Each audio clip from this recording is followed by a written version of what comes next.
me some shmoney, okay? All right, so we are live now. Let's talk about what we are going to learn today. All right. First and foremost, let me put my little face on here. Lord, where my face at? I don't know where it went. There you go. Boom. And it's way back here in the back. What is going on? Hold on. Nope, that's not me. That's not me. Hold. There you go. Nope, that's not me neither.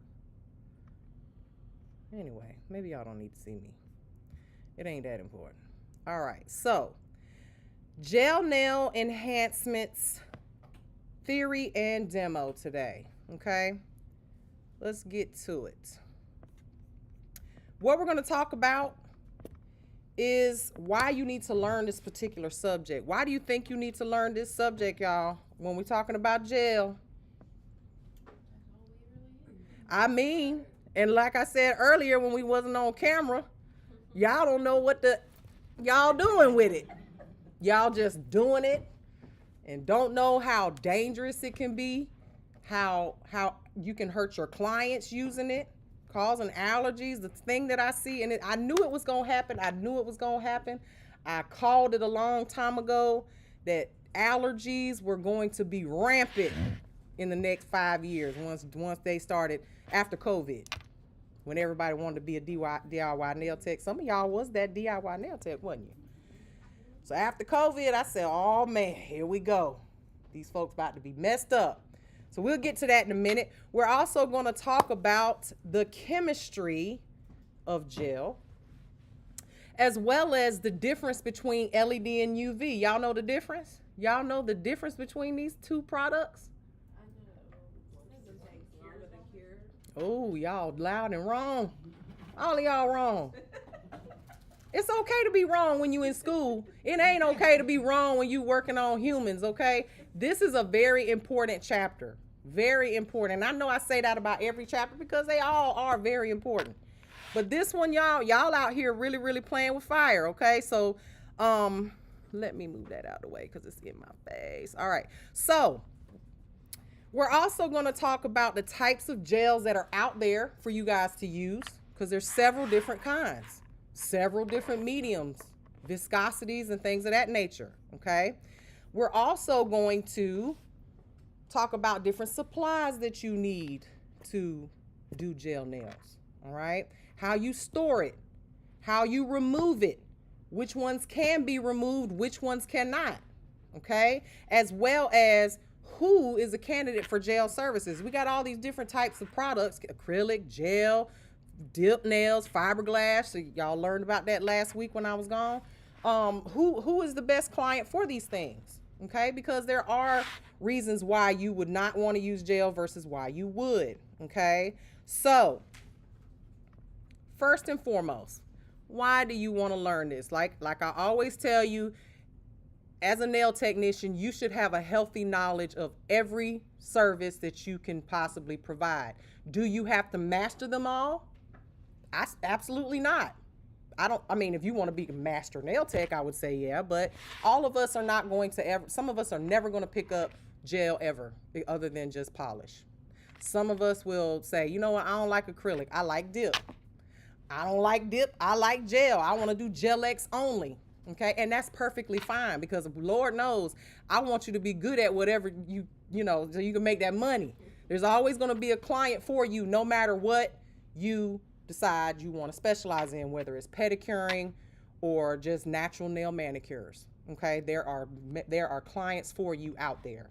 You just got to market yourself properly. Now, lots of clients are going to request gel services. What do you think is the number one thing that people ask for out here when it comes to gel? Not design wise.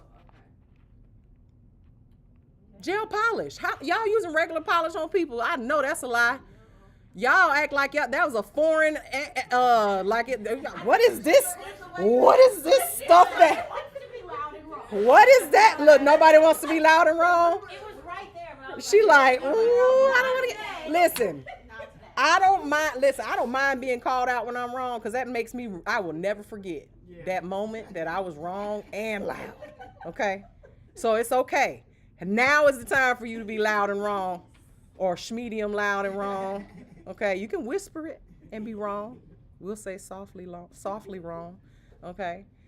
But gel polish is the number one requested gel service, whether you're doing an acrylic set with a gel polish on top or gel on the toes, whatever. You guys are using gel every day. Tell me which one of y'all is not using gel every day. Or when you get your nails done, you don't get gel at all. Anybody? Nobody? Okay. So, soak off gels are the most requested service, which would be your gel polish. You can soak that off, right? Or if you're putting it on acrylic nails, you can file it off or whatever the case may be. Now, we don't soak it off when we have acrylics on because that would obviously do what? Soak off the acrylic too. So, you know, again, but they are soak offable, okay? If that's a word. I just made one up. All right? Now, these gels are softer than liquid and powder nail enhancements, aka acrylic. Gel is a softer product. Does that mean it's weaker? Absolutely not. It just means it's softer, easier to file, easier to remove, okay? So keep that in mind as we move through this chapter. Now, many clients are going to request these services, and they are the most requested in this industry. So understanding the chemistry of gel products is going to allow you to choose the best products for your client. Some people will walk into your salon and say, girl, I want to try these gel nails. And you're like, why? Because my sister got them. She loves it. Well, that particular client might be, a construction worker during the day, and she probably don't need the gel nails because it's just not as strong as a product versus acrylic. Don't get it twisted. Acrylic is always going to be stronger when it comes to the strength of the actual product. You can do the exact same things with it as gel, but acrylic is going to be stronger. Okay. Now, and that particular client may not be a candidate for that. All right. So clients will become loyal to you if they are an avid gel nail user, or, they like gel nails. Okay. At the end of the day, most of them don't even know why. They just like it. Okay. It's your job to know why. All right. So let's talk about the chemistry. Now, I know we talk about chemistry a lot. But it is very important. Chemistry is the reason why I'm not a nurse today.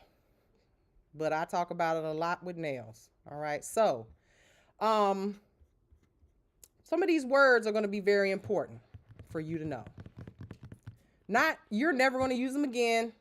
You're going to use a couple of these, but you're probably never going to use these words again when it comes to your to your regular daily life as a nail tech. But as a student that's got to take your state board, very important to know. So let's reverse a little bit and go back to some. Let's talk about kind of let's replay what we've already learned. So monomers are liquids, right?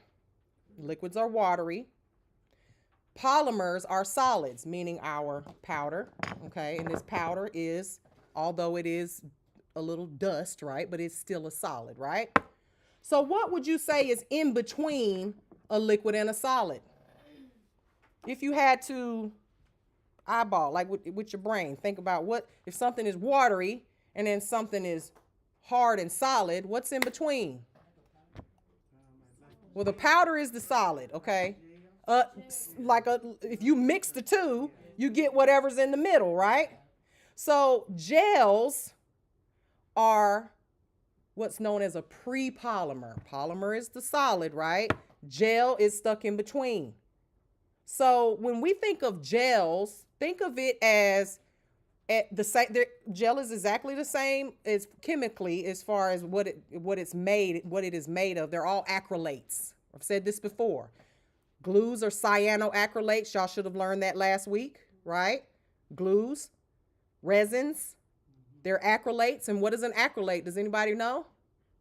What is it? Is it glass? Is it concrete? Is it what? Yes, it's a plastic. All of them are plastics. Acrylates, acrylics are plastics, whether they are soft plastics like Tupperware or hard plastics like these, this case right here that's kind of hard. Gels, acrylic nails, Gel-X nails, they are all a form of plastic, okay? Whether they're soft or hard. Now, so the word oligomer is the chemistry word or the technical word for gel, all right? So an oligomer, also known as a prepolymer, is a thick, gel-like substance, sticky acrylate that is stuck between a liquid and a solid. So when you look at a gel in a pot, let's see which one we got here. You look at a gel in a pot. It's sticky. It's like it's molasses. It's like syrup, right? It is quite literally stuck in that in-between phase, okay? Now, there are different viscosities of gels. What is a viscosity? What does that mean? The thickness, okay? So before I move into these different thicknesses, just know that most gels are made of a urethane methacrylates, okay, oligomer. That's not so important, but know that that particular urethane methacrylate oligomer has a superior adhesion. Superior, okay, and also a lower risk of sensitivity. Now let's break that down real quick. When I say it has a superior adhesion, I don't know if y'all remember when I had those like supernatural gel nails that I had on and y'all didn't know if they was my real nails or not. Those nails, I tested that gel. I wore those nails for like 4 weeks without filling them in. You couldn't see a lifted area, period. Okay. Gel has superior adhesion. If you have a client that has lifting problems, and lifting problems can be you sometimes, but sometimes it can be just their body chemistry. Okay. If you have a client that's just constantly lifting, you're doing everything the same to them that you do to all your other clients don't have lifting problems, but this heifer does. You might want to try gel on them. Just try it. See how it goes. Because it just has superior adhesion. It's just the way that particular chemistry of it works. Okay. It also has a lower risk of sensitivity. Why do you think gel, when you're applying gel, you would have a lower risk of sensitivity, meaning your client having a lower risk of allergies, breakouts, things of that nature? Why do you think? Let's talk about application when it comes to acrylic versus gel. Period. Because y'all know when you pick up that bead and you place it on the nail, and if it ain't right, perfectly right, what ends up happening to that acrylic bead? You're chasing it. Oh man, you're chasing it all over the place. You are trying to clean up around the cuticle area. And what are you doing when you're cleaning up around that cuticle area, y'all? Oh man, you get monomer all over the skin. Oops, I didn't mean to do that. You get monomer all over the skin. You are trying to, get that monomer that acrylic off the skin so you don't have any lifting. And then when you get that monomer on the skin, what are the chances there that there's going to be? After a while, you might become allergic to the product. You absolute. There I am. I'm like, wait a minute. That's a little big though. I'm like, because y'all want to see my face, don't you? There we go. All right. So you can have a chance of having some type of allergic reaction. And most times it doesn't happen right away, right? But over time, especially you as a nail tech, you can end up having an allergic reaction. We played with gel yesterday. Guess who broke out last night? Oh yeah, right here on my finger. It's already blistering. Okay, and I wore gloves. Can't touch it. Can't be nowhere around it. Because of contact dermatitis. You do not want to be in a position where you spend $6,000 to come to school and you love doing nails and now you can't do them no more because your hands swell up like sausages and that's an extreme. I don't have an extreme case of contact dermatitis. I just have it literally wherever it touches, it just gets me and I itch, right? But some people have extreme cases to where their fingers swell, the cuticles swell, they blister, they break open, they bleed, they pus, all of that stuff. Okay, so Just listen to your grandmother. Put on gloves all the time, every time when you are dealing with uncured product, okay? Liquid monomer, liquid gel, gel remnants, the stickiness of it. Stop touching this stuff. I have gotten cursed out many times on the internet. They call me an old bird and all kinds of stuff. You don't know what you're talking about. Okay, I guess I got School of Nails behind my name because that's the only thing that was left. Like, I don't know what I'm talking about. But okay. So y'all don't touch this stuff. Okay, so now, viscosity. I brought several different gels today to show y'all the different levels of viscosity. Okay, what does viscosity mean? We said thickness, right? So you've got the actual word or the definition of viscosity is the measurement of the thickness of a liquid, okay, that affects how the fluid flows. So you've got water, right? Water just splash. Very, very thin viscosity, right? Then you've got something that's thick like a dough, okay, that doesn't move at all, and that's going to be your extra thick viscosities. Gels come anywhere from a very thin viscosity all the way to thick, don't move, thick like me, don't move, okay? So, thin viscosity gels like brush-on gels, what would be our brush-on gels? Gel polish, base gels, right? Top coats, matte top coat, shiny top coat, whatever the case may be. Things that you can actually pull out of a bottle, brush on, and they go on smooth, all right? Then you've got your medium viscosity gels, and those would be sometimes referred as your self-leveling gels, okay? If it's a medium viscosity, it's going to level. It may be thick, and you may not be able to brush it on necessarily, but you can, once you put it on the nail, it might look a little wavy, but if you give it a second, it smooths out, okay? More like a syrup type viscosity. Then you have your thick viscosity gels, which are usually used for building. Now you can still build with medium, but it's a little harder to get the shape you want, okay? But your thick viscosity gels are used for building and sculpting nail extensions. Not all gels are made for extensions. Some gels are only strong enough for you to use them as an overlay on a natural nail, okay? So knowing this information is gonna make it save you a lot of money, for one, because you all out here buying stuff and you like, oh, I'm buying, I know that I can do this with this. No, you cannot build a nail with Gel X soft gel. You cannot. That stuff is like rubber. You cannot make a nail out of gel polish. I don't care if you put 10,000 layers on it. It's not going to be strong enough because it's just not made for that, okay? So there's other thick viscosity gels. What's the thickest you think? The thickest, thickest gel that you can think of right now, because it's very popular. I mean, the one I use is for like 3D embellishments, Jim B Polygel, that silicone gel where you guys are like rolling it out like with your bare fingers like dough and laying it in. Yeah, I know, I see y'all. I be watching y'all. Y'all better put on some gloves. That just because it's thick doesn't mean it's not a chemical, okay? You need to use gloves or have a palette or something that you can roll it out. Use something that is maybe even orange wood, not an orange wood stick, like a tongue depressor, those wooden sticks to like help you roll that stuff out. Hell, there's so many tools out there. You better go to Hobby Lobby in that sculpting section, clay sculpting section. There's a lot of stuff that you can use out in that area of the arts and crafts store to help you do that without getting exposed to these chemicals, okay?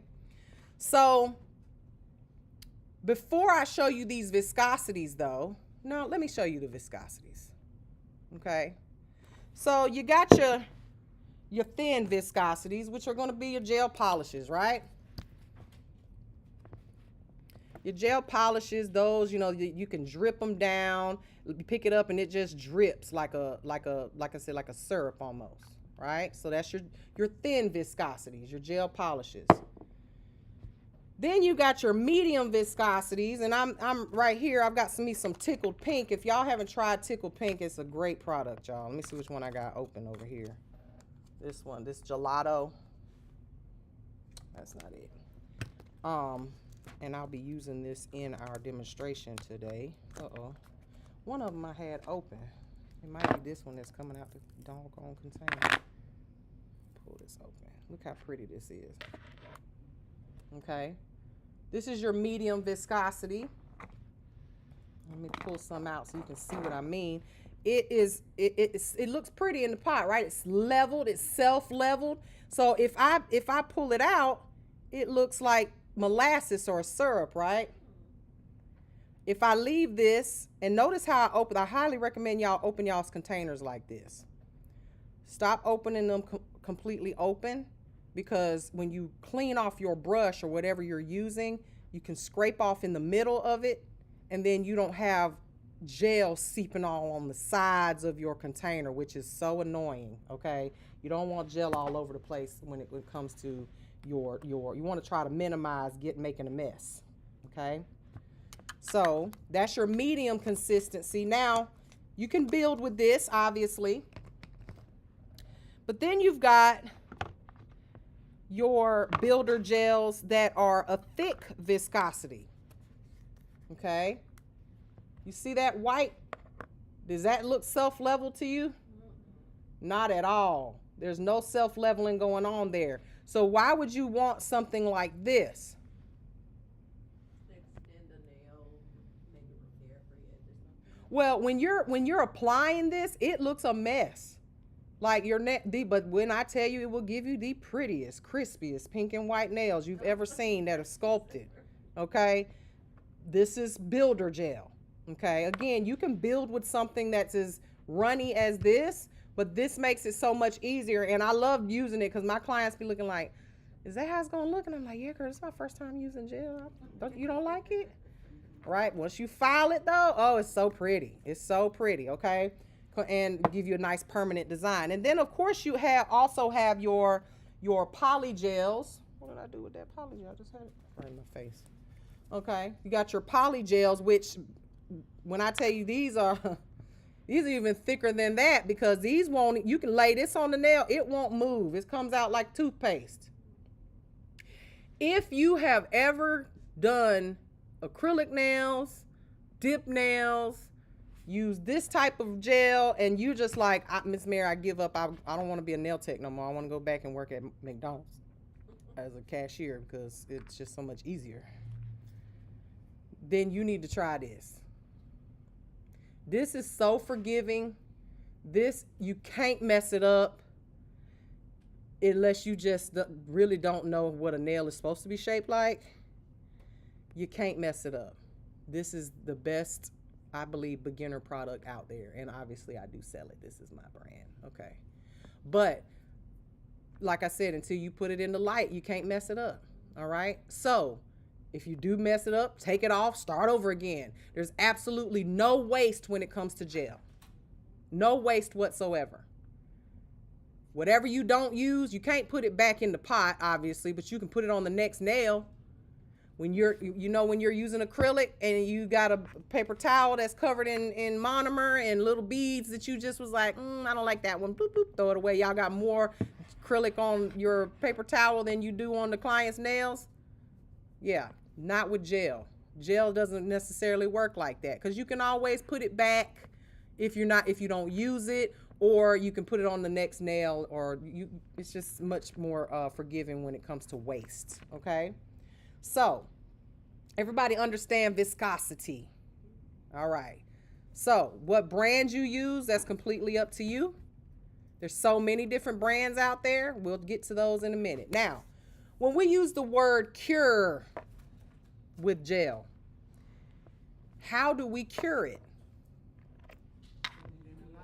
We got to put it in that light. What the heck is that light? And why is this curing under a light? Do y'all know? You just know you're supposed to put it in there. You don't really know how many minutes, how many seconds. You just know you push that button, and when you push it, it's supposed to be done, right? When the light goes off, kind of like cookies, you know what I mean? Just put it in there.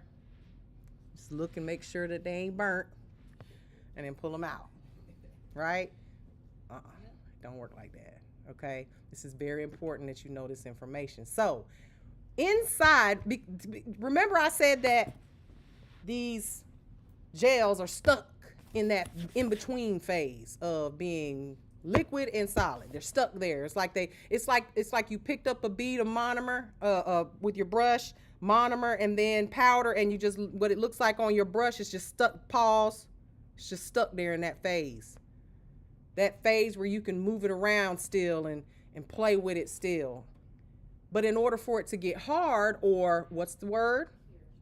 Or polymerize, its chemistry is a little different. They install inside of this product something called photo initiators. Do y'all remember what initiate means?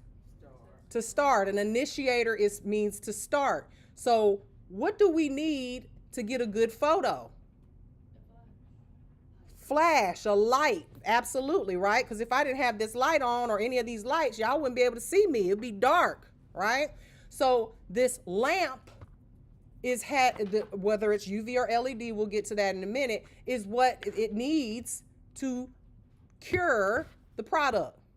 So we're not going to get too deep into the actual chemistry of what those chemicals are, but they are known as photo initiators, and they need to be activated or initiated with a light source, okay? So light exposure initiates that reaction called polymerization, and sometimes you get what's known as a heat spike, right? Y'all ever felt that? What is that?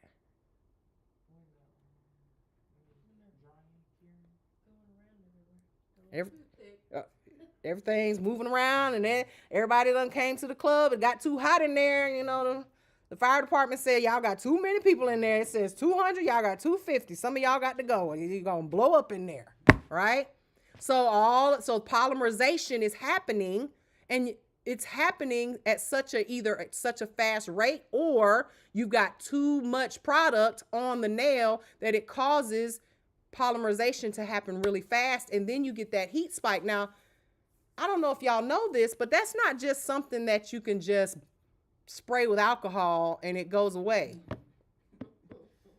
I walked out of a class at the show because a lady who was a teacher, I should have known. Well, I ain't gonna judge her because I got tattoos on my neck, but she had a teardrop on her face, for God's sake. And I was like, I don't know if I really need to be listening to this lady. She like she done made some bad choices in life. I don't know that she knows what she's talking about. Don't teardrops on the face mean that you done off somebody or something? You done. Anyway, one of the students in the room was like, what is that when you feel that heat? She was like, oh, just spray alcohol on it. Please tell me, make it make sense that if you spray alcohol on top of the product, when you're feeling a burn on your nail bed, how that's going to make it stop. Can you? What, that's gonna make it right? Doesn't alcohol burn or whatever? Anyway, so I was like, let me get out of here because I'm about to say something and I'm gonna get thrown out. So I just walked out, made a little scene. But anyway, so that heat spike that you feel, it's not just a phenomenon that you're like, oh, just breathe through it, like like you having a baby or something.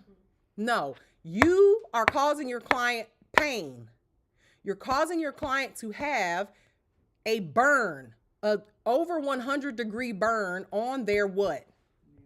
Nail bed. Okay? And you may not see it because obviously there's product on top of it now. But when you take that nail off, there will be a little white spot on the client's nails if you do this continuously. And if I burn you right now with just like let's just say you burn your hand on the stove, like quick, or okay, we all know this feeling. Curling iron burn. Ah! What do you get? Well, the first day it's a little blister, and then the next day you got a black little brown spot, and then it starts to peel, and then you got fresh pink skin under there. And yeah, what do you think happens under your nail plate? The same thing. So when you have a scar or a scab or something healing under your nail plate, what nail disorder do you think you're going to get when it finally reaches an area where the nail has grown out? What's the separation of the nail plate from the nail bed, ladies? You better know it. He lied to you, sis. You can't sleep in my bed, right? Onycholiasis, separation of the nail plate from the nail bed. And so you can actually, and nobody ever blames their nail tech. They think it's normal. You think it's normal, don't you? You put your hand in that light, you be like, whoo, woo, okay, it's gone. Because it only lasts a second or two. But baby, it's a burn. That's like telling your client when they put, you got that hot comb on your head, and then you like, oh, just wait, just give it a second. It's going to go away. Okay, I'm going to lift it now. You be going nuts, right? So we don't cause pain to our clients. Now, this happens, and yes, it's normal that it will happen, but it's not normal for you to try to not make it happen. So we got to try to prevent that, and there are ways to do it. We'll talk about that in a minute, because it will happen to anybody. It can happen. It happens to me. Hell, I do my own nails. I'm like, damn, it's a little hot. Okay. Got to try to prevent that as much as possible, because you're going in and out of that light. How many times sometimes? A lot, right? Especially when you're doing like a full set of gel. So, that particular, phenomenon, that heat spike that happens. Does anybody know what that's called? Look at y'all looking up at the slide. Quit cheating. It's called an exothermic reaction, aka a heat spike. Okay, and this can happen. It don't just happen when you're using like builder gel. It can happen with a regular gel manicure. I have been known to do like I did a manicure on my nails. Please don't judge them, because I was in the pool. I was digging in the dirt. I was all over the place in this past weekend. But doing my manicure, just doing the base coat, 2 layers of polish, it can get a little warm. Okay. So it gets even worse when you're picking up big beads of gel. Okay. So the technical term for a heat spike is an exothermic reaction. This also happens with acrylic, remember? Same thing. Huh? I got one the first time once I started practicing, because I just took off my gel. Mm-hmm. I must have buffed it a little bit too much. Mm-hmm. Too buff and happy, and I put it on, and I was like, this is hot. Mm-hmm. Like, it's the first time But it can happen when you have perfectly healthy nails with nothing buffed off of them. It's just the amount of product you use. It usually happens on the thumb, remember, because that's a big nail, and you got to pick up a lot of product. So, but it can happen on any finger, anytime, any healthy nail bed or unhealthy nail bed. Okay. So let's talk about these different gel polish formulas. So we've got tons of different, you guys are so lucky. We got so many different options when it comes to gel polish nowadays, right? So they share a similar chemistry, between each other, and they are usually easily soaked off with acetone remover, pure acetone, not non-acetone, but pure acetone. We apply gel polish in layers, right? I want you guys to think about this stuff the same as we did with regular polish. You need a base, 2 coats of polish. Sometimes you can get away with 1 depending on that good brand you're using, okay? And then a top coat. Now, these color layers have a medium viscosity or a thinner viscosity, and they're easily removed. Now, let's talk about why they are easily removed. Remember, when we have polymerization, it forms chains, right? And then when everything comes together, you got this big ball of links of chains. Well, think of those chains with gel polish and acrylic, things that are soak offable. That's a word, right? If it ain't, I just made one. Things that soak off. Think of those chains as being like a chain link fence, like the one you can, jump over when you're sneaking out the house at night, and your daddy sleeping in bed waiting on for you to get it back up in the morning and beat your butt. I never did that. But you can stick your feet in it and climb over. You know what I'm talking about? The holes are big enough that you can stick your feet in. Well, these holes in those chain links are big enough that the acetone molecule that is smaller, so the link is this big, the acetone molecule is this big, so the molecule can get through the chain and break the chain. Okay? So gel polish is soak offable, right? There's some builder gels that are soak offable. Some gels are completely soak offable. Just know that their chain links are easily broken with acetone because their links are big. Okay. Now, there's some exceptions to that, like your top coats. Anybody ever tried to remove just a regular manicure and the top coat, you stick it in and you didn't file it or nothing, buff it or nothing, you just was like bloop into the acetone. What happened?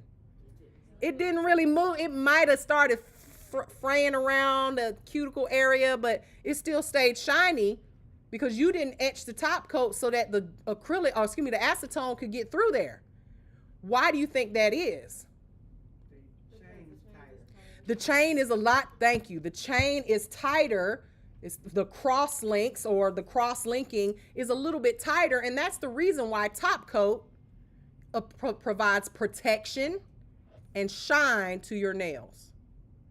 Because if it had the same chemistry as the gel polish, anybody ever forgot to top their coat their nails and you're like, oh, it's a little dull, right? Because that gel polish does not have the cross-linking abilities to protect the nail, okay, and keep it shiny. Keep it shiny. Now, don't get it twisted. Not all top coats are built alike. My top coat, some of my students that have graduated, they will order 4 or 5 bottles of it at a time because it is stain-proof, scratch-proof, dull-proof, as long as you apply it properly. We're going to talk about that today too, okay? And you don't have to worry about if your clients colored their hair purple this week and then they're washing it and now their white nails are purple. That happens sometimes, doesn't it? Okay, so not all top coats are made alike. Okay, yes, my top coat soaks off, but you have to help it out a little bit. You got to kind of crack that seal, if you will. Okay, by buffing it or filing it off. Just that top coat. All right, so keep that in mind. Now, we talked about what an exothermic reaction is, but we didn't talk about how you can control that. All right, so heat can be controlled. This exothermic reaction or heat spike can be controlled in a variety of ways. So first of all, let's start with thin applications, right? We already know that when you apply a whole lot of product, even with acrylic, you can get a heat spike. But with gel, it's the same thing. So what we want to do when we're applying gel, especially these thicker gels, start with thin layers. Okay? The thinner the layers, the least of your chances are of getting a heat spike. Okay? This is going to provide a little bit of protection from that heat versus a thicker layer. Okay? Now, so yes, dear, I have an answer. So, like once you do the top, that first coat, and it's thin, could you get a heat spike once you lay that next coat on? You could if you don't make it thin. Yeah. You get a heat spike with a thin layer too. So we're going to talk about how you can prevent that. Because sometimes, like I said, when you're doing a manicure, I mean, you're not putting thick layers of polish, hopefully. What happens when you put a real thick layer of polish on? Anybody ever did that? It ain't going to cure. Because remember, you need that light to make it cure. And if something has a lot of pigment in it, the light can't see through it. That's like if I had tint on that window. If I had black tint on, because you know it's black polish that does it. Dark purples, blues, dark colors in general. White will do it because you need a lot of pigment to make something white, okay? And also randomly out of nowhere, bright yellow. Another color that needs a lot of pigment to make it show, okay? Those colors, you must put thin layers or you are going to end up with a water bed. Y'all ever seen a water bed on a nail? And you're like, why is it bubbling like that? You pushing it, and then you push it hard, and it's like a pimple. It goes, psh. What happened? The light could only see through that top layer. It couldn't penetrate all the way down. So let me just, if y'all ain't never had this happen, for those that are working illegally at home, I know who you are, I ain't gonna call you out. The worst call you get or text or DM is the one from the client you did yesterday. Because you know she ain't calling to say good morning. Just checking on you, girl. How you doing? She's calling to tell you that her polish peeled, she broke a nail, something lifted, a stone fell off, something like that. I don't want to hear from you. I love you, but I don't want to hear from you until I see your appointment pop up on my phone or you on the way and you want to know if I want coffee or not. Yes, the answer is yes. Okay, right? So you don't want those calls. So you want to, I would rather be safe than sorry. And I'm going to show you guys some techniques today that are going to save you from getting those calls. Okay. So the other way that we can control that heat is to simply slowly, because not all lights are created equal. Okay. Now I brought my light today. I didn't bring it yesterday because I forgot. Hell, I ain't going to lie. But I brought my light today, and I'm going to show you guys just from the overhead, and we'll get more deep into these lights in a minute. But the other way that you can prevent heat spikes is for you to go ahead, turn your light on, right? Turn it on. And when you apply the product, you see how that spillage of light is coming out? Start here. And then 2 seconds, pull it up. 2 seconds, pull it up.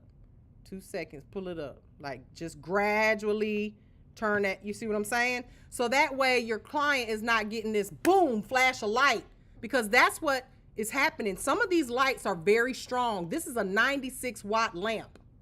That's strong compared to, because some of y'all doing this, 2 watts. Okay? With these. This is not what y'all think it is, okay? It's not what it's for. What is this for, y'all? Anybody know?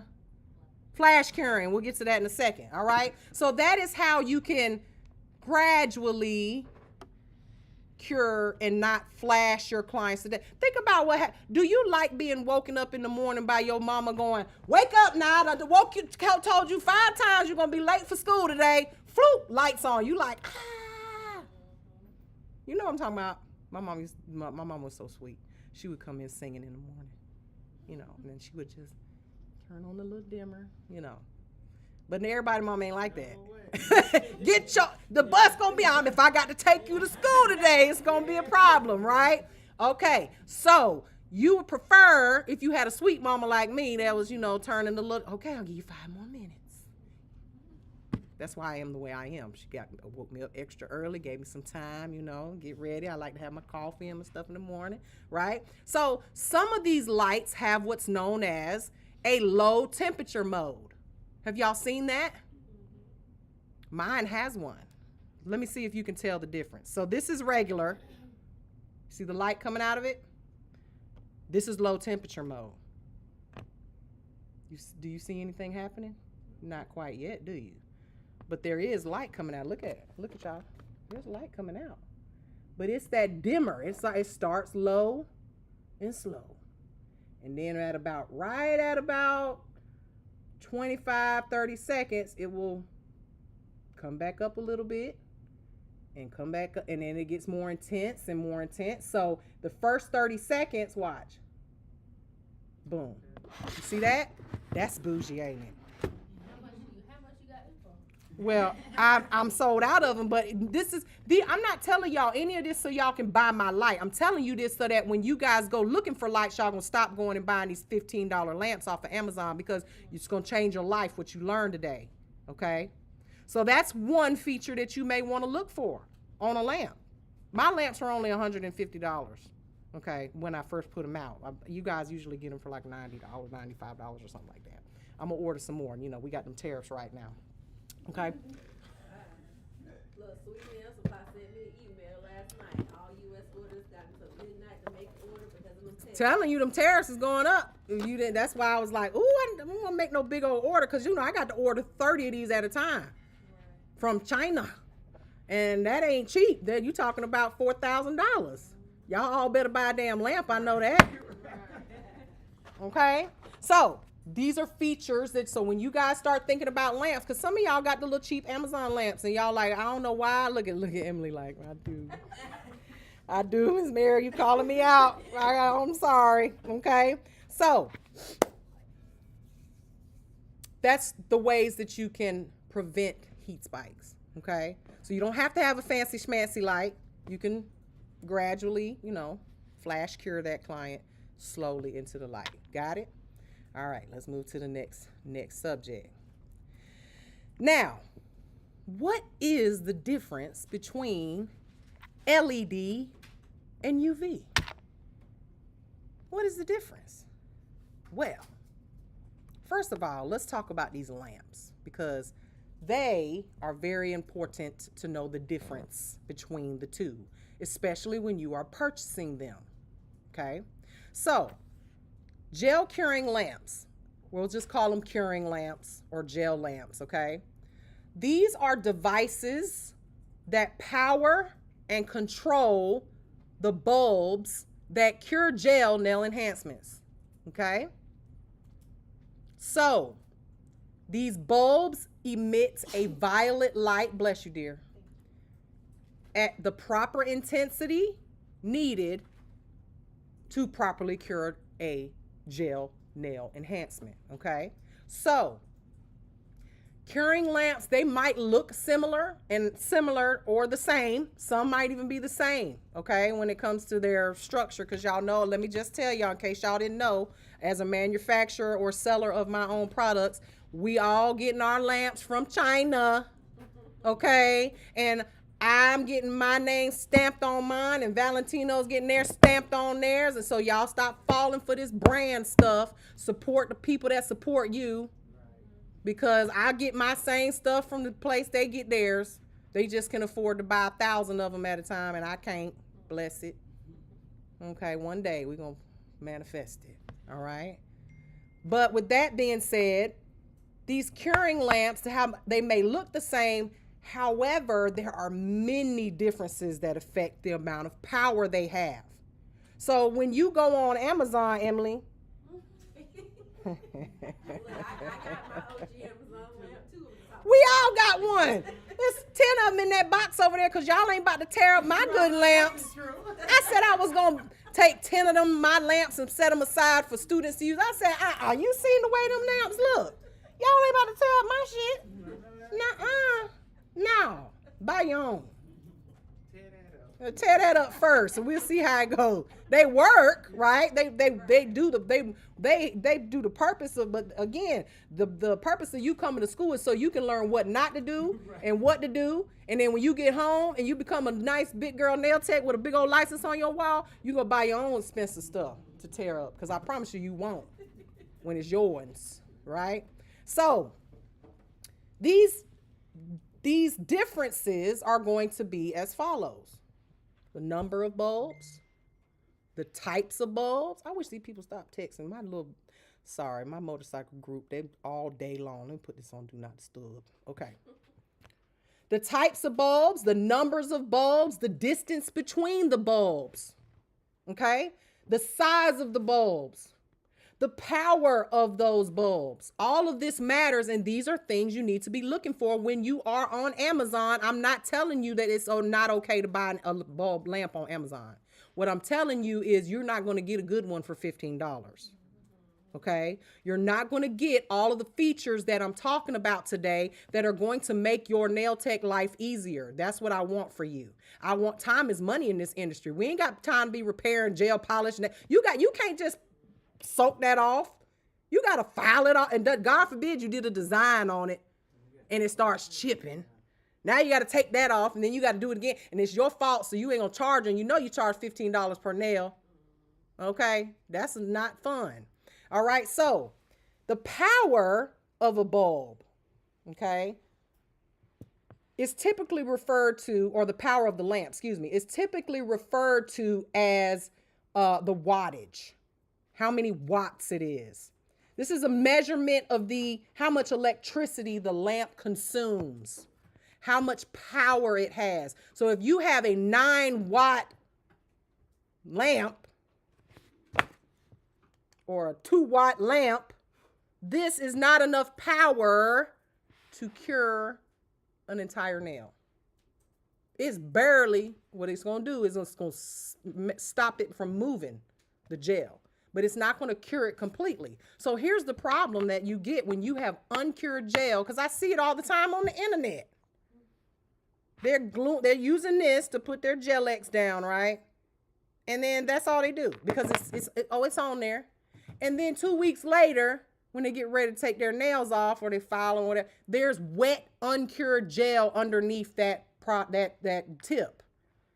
If you leave wet, uncured, your nails are porous, aren't they? What happens when you sit in the pool for an hour or the tub for an hour? Your nails swell, they get flexible. This happened to me once when I first started playing with gel. Because let me just tell y'all, when I was in school, there was no gel chapter. They didn't talk about it. 25 years ago, gel was so new that they didn't have it in the book yet. Okay. So when it came out, I was completely confused. And I was like, no, I'm not using it ever. I hate it. Y'all, I'm a regular lacquer nail tech. I'm old school. I'm stick to it. Now you can't get me to use lacquer on anything but toes. Because who wants to use that, right? Y'all hate it, right? So when I first started using builder gel and stuff, I did the same. I didn't have the right type of lamp. I just bought whatever they had in Sally's, which is nothing, okay? It's up here curing it, and next thing you know, 2-3 weeks later, the nails are still on. I go to file them off, and I get to the middle, and it's like dough in there, like icing. And when I took my nails off, they were soft. My nail plates were almost invisible. It took weeks for them to get back to where they were normal again. Okay? Because they were just wet. Imagine having your nails wet for 3 weeks. And that's probably where my gel allergy started.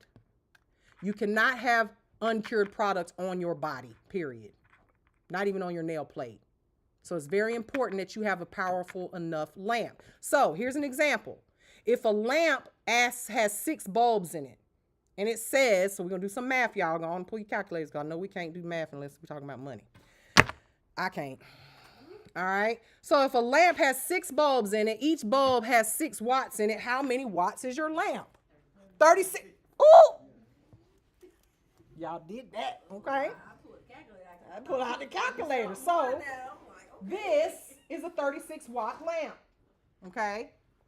It has 4 bulbs in it. So what does that mean? Each bulb is 4 divided by 36 divided by 4. 9-watt lamp, that 9-watt bulbs, okay? Not all lamps are made equal, okay? So just a little information so you don't sound stupid when you get on the internet and start talking to people, okay? So this is a 36-watt lamp. Now, if I tell you that this is a 96-watt lamp, which one is more powerful? Obviously. Thank you. That's easy math, right? Okay. So everybody understand what wattage is, what it means. When you go buying one, don't get a 2-watt lamp. Don't get a 9-watt lamp. Ain't nothing curing in a 9-watt lamp. Okay? All right. Moving right along. Now, gel curing lamps are there's 3 different types. Okay? Now, as of the making of this particular slide, there was only 2. Okay? UV and LED. Now you guys have UV, LED, and hybrid. What do I mean by hybrid? Right. Something is hybrid, that means they are mushed together. So you've got UV. And this is an old lamp because you're very hard pressed to find LED only lamps nowadays. Nowadays they are UV and LED. This one, LED. This is a lamp that I bought when I was in nail school. Okay? Very old. Still works because I had 2 of them. It done been through hell now. You see that thing? It's acetone. It wasn't acetone resistant like they are now. Okay? LED. Hybrid. Okay? So, and I'm gonna overhead this in a minute but I want to talk about these things first. So, what does LED stand for? Like we just like LED. I mean, because there's more than LED in just nails, right? We think of LED lights on in the club, or you might have LED lights around your windows when you're a business. LED right here, right? What does LED stand for? It's all right. Y'all can look in the book or look at your notes, or if y'all need a book, there's one right here. Y'all can grab one. Anybody need a book? Light emitting diode. Okay. We're in chapter 12, by the way, 300 something, 50 something like that. Okay. Light emitting diode. Now, these light emitting diodes create a direct light that has to literally hit directly on the gel in order for it to cure. So, when you put your hand in this lamp, what happens when you do all 5 fingers and put it in the lamp? That thumb, boy, I tell you, that damn thumb. Every time, I swear, the thumb, every single damn time gives you a problem. What does it do? Well, first of all, it drips to the side, but then when it drips to the side and you put it in the lamp, you get this little thick bubble right there, and you're like, oh, how do I prevent that? Doing it by itself? That's one way. Do it real thin. Or you make your client turn their finger like this? Make sure you hold your hand. See, clients, they don't listen, okay? But it's impossible for your hand, most people's hand, anatomically, the thumb holds itself to the side. It's just normal. So you can do like JoJo said, and you can do the thumbs separately, which is what I do. Or if you have a fancy light, and so let me tell, so anybody ever wondered what these are for?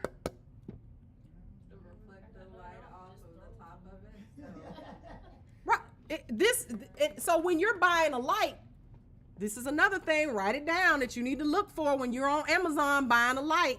You want a reflective bottom. Because if you've got, now this isn't always going to work, but it's going to help you and save you 99% of the time. Having a reflective bottom is going to help the light bounce from the top or the sides and bounce all over the place and hit every single part of that nail. Now, I'm old school. I don't care if it's the whole thing made of reflective glass. I'm still going to do the thumb last because, baby, you're not about to call me on my day off talking about you got a broke nail or excuse me, a gel polish peeling. Sorry, my feet. I'm barefoot. Y'all don't do like me. Okay. So these cheap Amazon ones. Now, if you have one of these, I'm not telling you to go buy another one. You know what you can do? You better put some aluminum foil on the bottom of this thing and rig it up. That's exactly what I did and used it until it stopped working, because that will work. Now your client's gonna ask you if you okay. Do you need me to tip you a little bit more from now and go get you a new light? But it works, okay? So another feature that you may want to look at, all right? Now, curing time in these lamps is going to vary. You ever wondered why there's numbers on here? Some to 10, 20, 30, 60, 10, 30, 60. This one's just 1 minute or 2 minutes. Some are 5, 10, 5 minutes. Some don't have no timer on it at all. Just depends on the type of lamp you buy. You ever wondered why? You just be pushing them buttons. Boop! Boop! The wattage, right? It's based on the strength. Say it loud and proud. It's based on the product that you're using. Period. And the type of light you're using. So you guys, I'm just telling you this right now. You're going to want to write this down. I'm about to tell you some very important information. Okay? So, let's do this. I'm going to write it down and then y'all can write it down. Okay? We got UV versus LED. Okay? Boop. Boop. Okay. So, UV stands for what? Anybody know? Ultraviolet. I see that one. Yeah. Good too. And LED stands for light emitting. I don't know if I spelled that right, but let's see. Diode. Okay. Boom. Now, cure times are going to vary between the two. UV, anybody know what your cure times generally are for UV? Generally. Okay. 1 to 2 minutes. 1 to 2 minutes. What is the cure time generally for LED?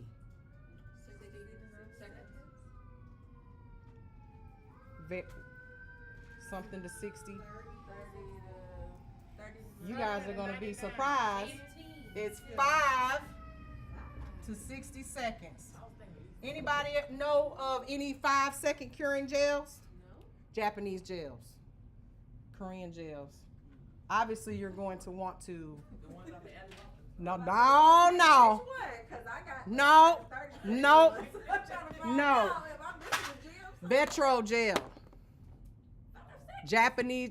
They don't tell you this, but if you, as long as you use their lamp, 5 seconds. Oh, look, I got plenty of that. Let me make it. Vetro gel can be cured in 5 seconds, but they tell you 30. Okay, just to because most people are 5. So you gotta have that. You've got to have the right amount of wattage. Okay. I have a Vetro lamp. It's here somewhere. All right. I'm a certified instructor for Vetro, so I love their stuff. they have great polish. I have just about all their colors in the pots. Anyway, we have some up there in the bowl in the containers because they ended up selling the white ones. Y'all use them all the time. The white and the y'all used it when y'all did y'all nail art. Okay, so 5 to 60 seconds with LED. Okay, now there's a word you guys need to know. Nanometer. What is a nanometer? Sounds like a measurement or something. Right, it's a measurement. Okay, this is the scale used to identify certain colors and intensity of light. How much intensity are you getting from each one of these bulbs? So with a LED light, you're going to get anywhere from 365 to 405 nanometers. And this is not necessarily for state board purposes. This is for your own information so that you can understand why these things do what they do. Now, ultraviolet light ranges anywhere from 320 to 400 nanometers. So which one is giving me the most intensity of light? LED. Which one is faster? LED. More intensity, faster. Make sense? Now, UV light. Where else do we get UV light from? The sun. So what does that mean when it comes to your gel polishes? You better keep them things out away from the sun, your and heat, okay? When you guys are purchasing gel polish, when you go to the nail supply store, do this every time. Okay.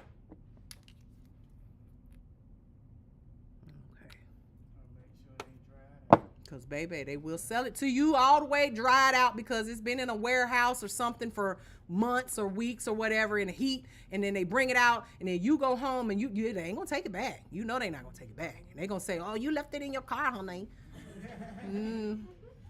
No, I didn't, but okay. So check it every time as far as the ones you can open, okay? So heat and also the sunlight can. Now, also, this is an LED light, isn't it? These are LED lights. If I hold my LED polish pot up there close enough for long enough, it's going to cure it, okay? So with that being said, when you're using your gels, as soon as you're done using it, cover it, close it, put the top on it. Do the enemy of every nail tech is lint and dust, okay? Lint and dust is flying around this room all day long, okay? So you want to make sure that you're covering it. I'll pick it up, take the top off, get what I need, do a couple of nails, cure them or whatever. When I'm done, I cover it. Just cover it. Just don't even got to close it. Just cover it so that way it's not anything's flying in it, okay? Now, All of these cure times are, again, ranges. So at the end of the day, what do we need to check to be sure we're doing the right time? The products, okay? If it says 2 minutes,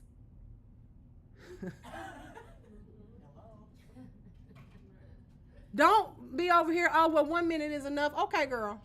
All right.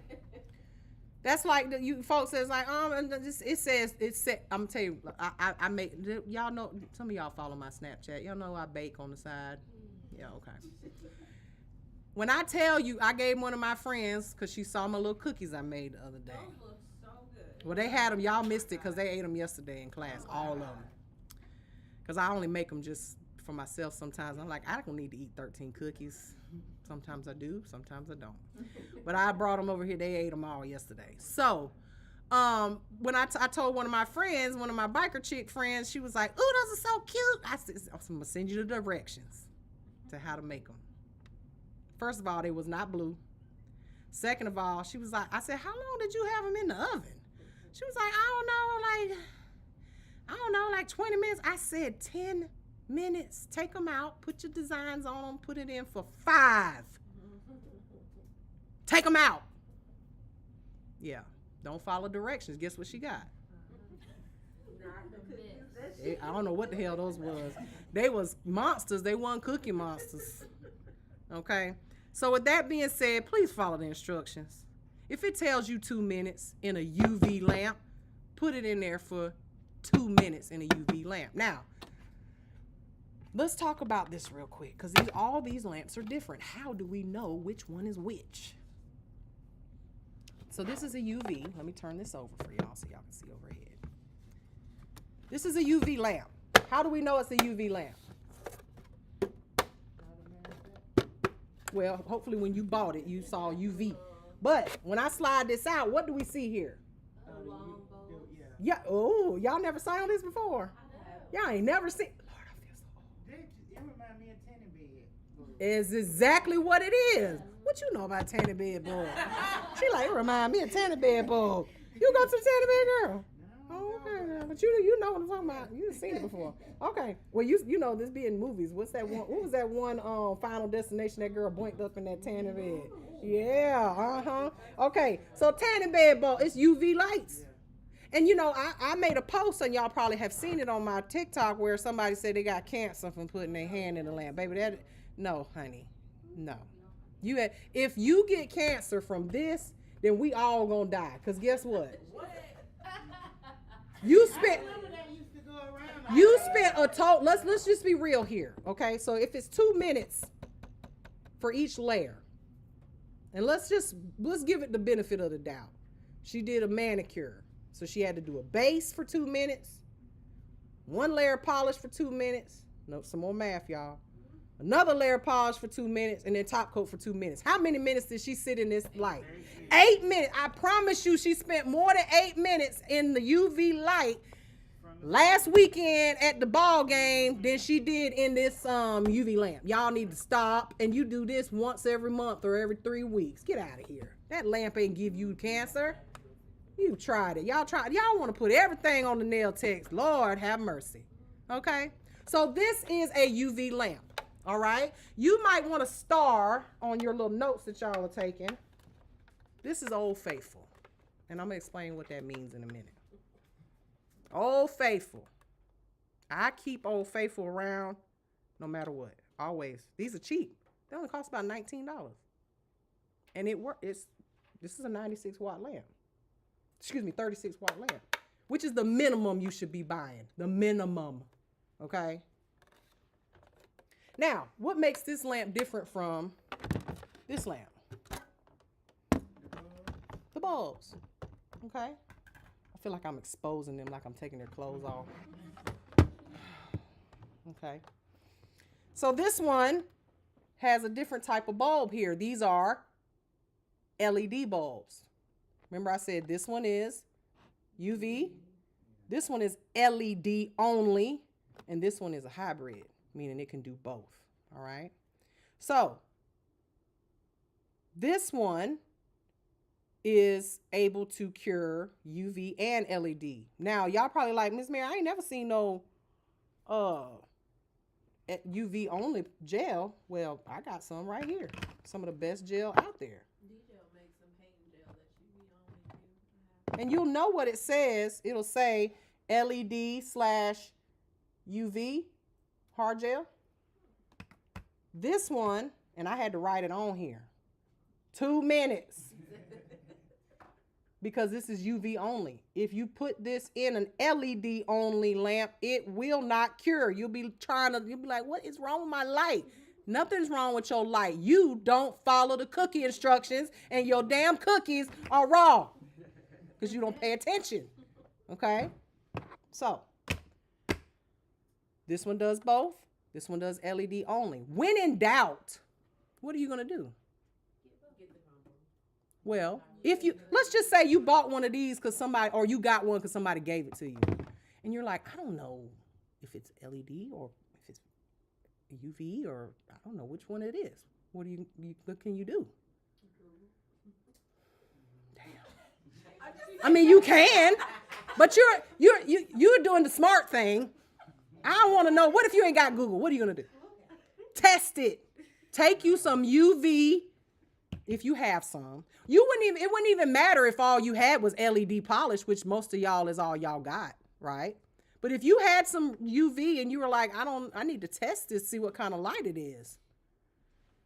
Put a little dab of it on a piece of plastic or something or a nail and cure it. See if it'll cure.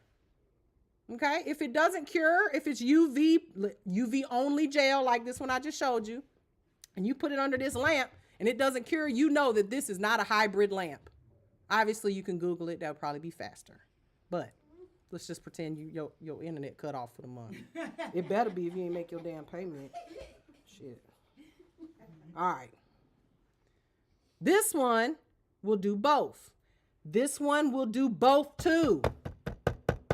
Why? I said this is Old Faithful. Now, let's talk about it real quick because we got these curing times over here. 30 seconds, 2 minutes, blah, blah, blah, all of that.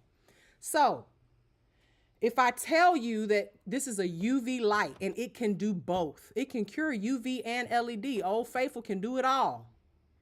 This one can also cure UV and LED. It can do it all. If I tell you that UV gel takes 2 minutes and LED takes 30 seconds, this is a riddle, y'all. Think about it. If I give you some LED polish that takes 30 seconds and all you have is Old Faithful, how many minutes or seconds are you going to put that polish in here?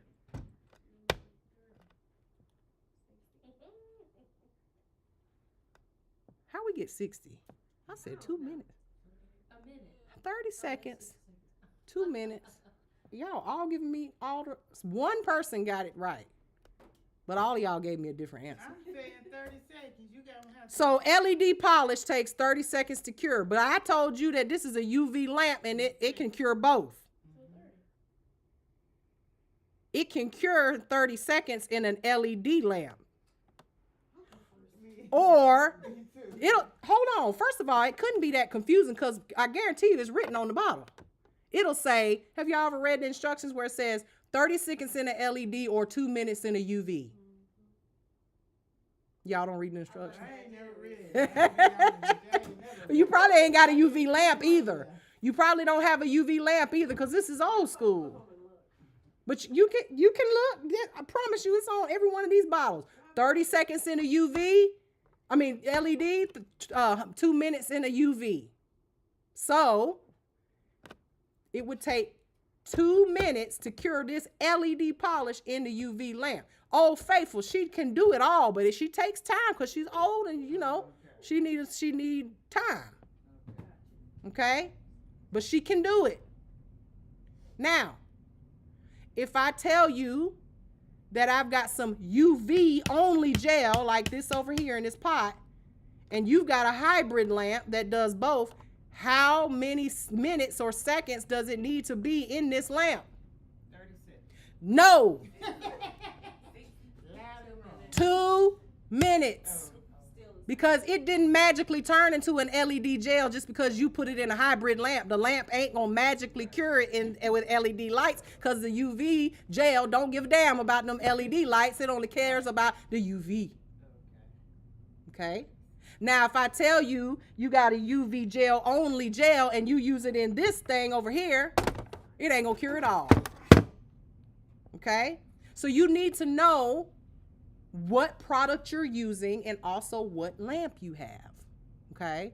An LED, let's just put it like this. UV is gonna be 2 minutes or 1 minute no matter what you are using. But it can cure everything. The hybrid is going to be 30 seconds if it's LED, 2 minutes if it's UV, but it can cure everything. LED ain't curing nothing but LED. Call it, this is what it is. Okay? So what kind of lamp are we gonna get? Well, depends on what you can afford. This one is $19 on anybody's Amazon.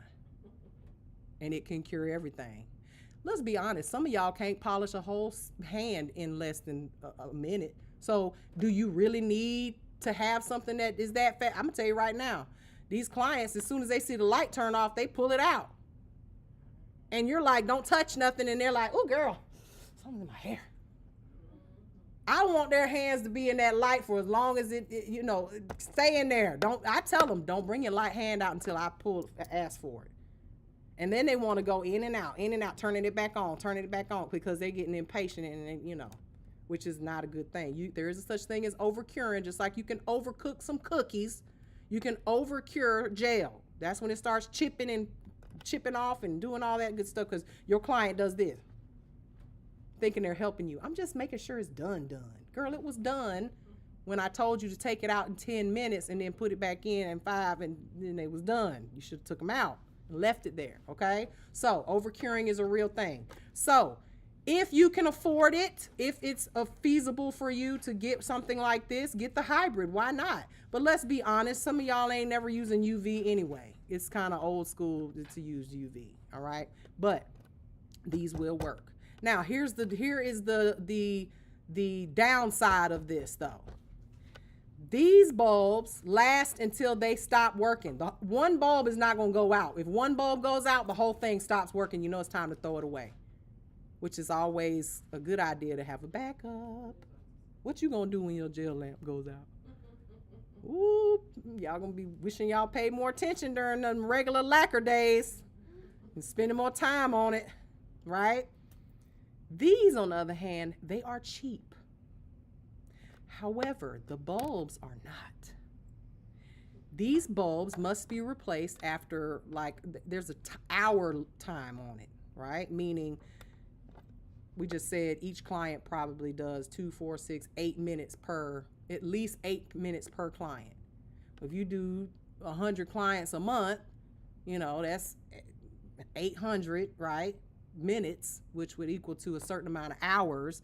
They will tell you that these bulbs are only good for a certain amount of hours. Well, here's the thing. They still work, they turn on even when their intensity has lessened and gotten weak. So what we used to do when we bought these, we would write the date that we bought them, 8/25 on here, and we would change them out every 3 months. No matter what, just change them, because you'll be using them for 3 more months, and them 3 more months, they ain't got no power left in them, but they still turn on, and then your clients got uncured gel on their nails, and you didn't even realize it, okay? Now, these bulbs cost about $10 to $15 a piece. So this $19 lamp just turned into a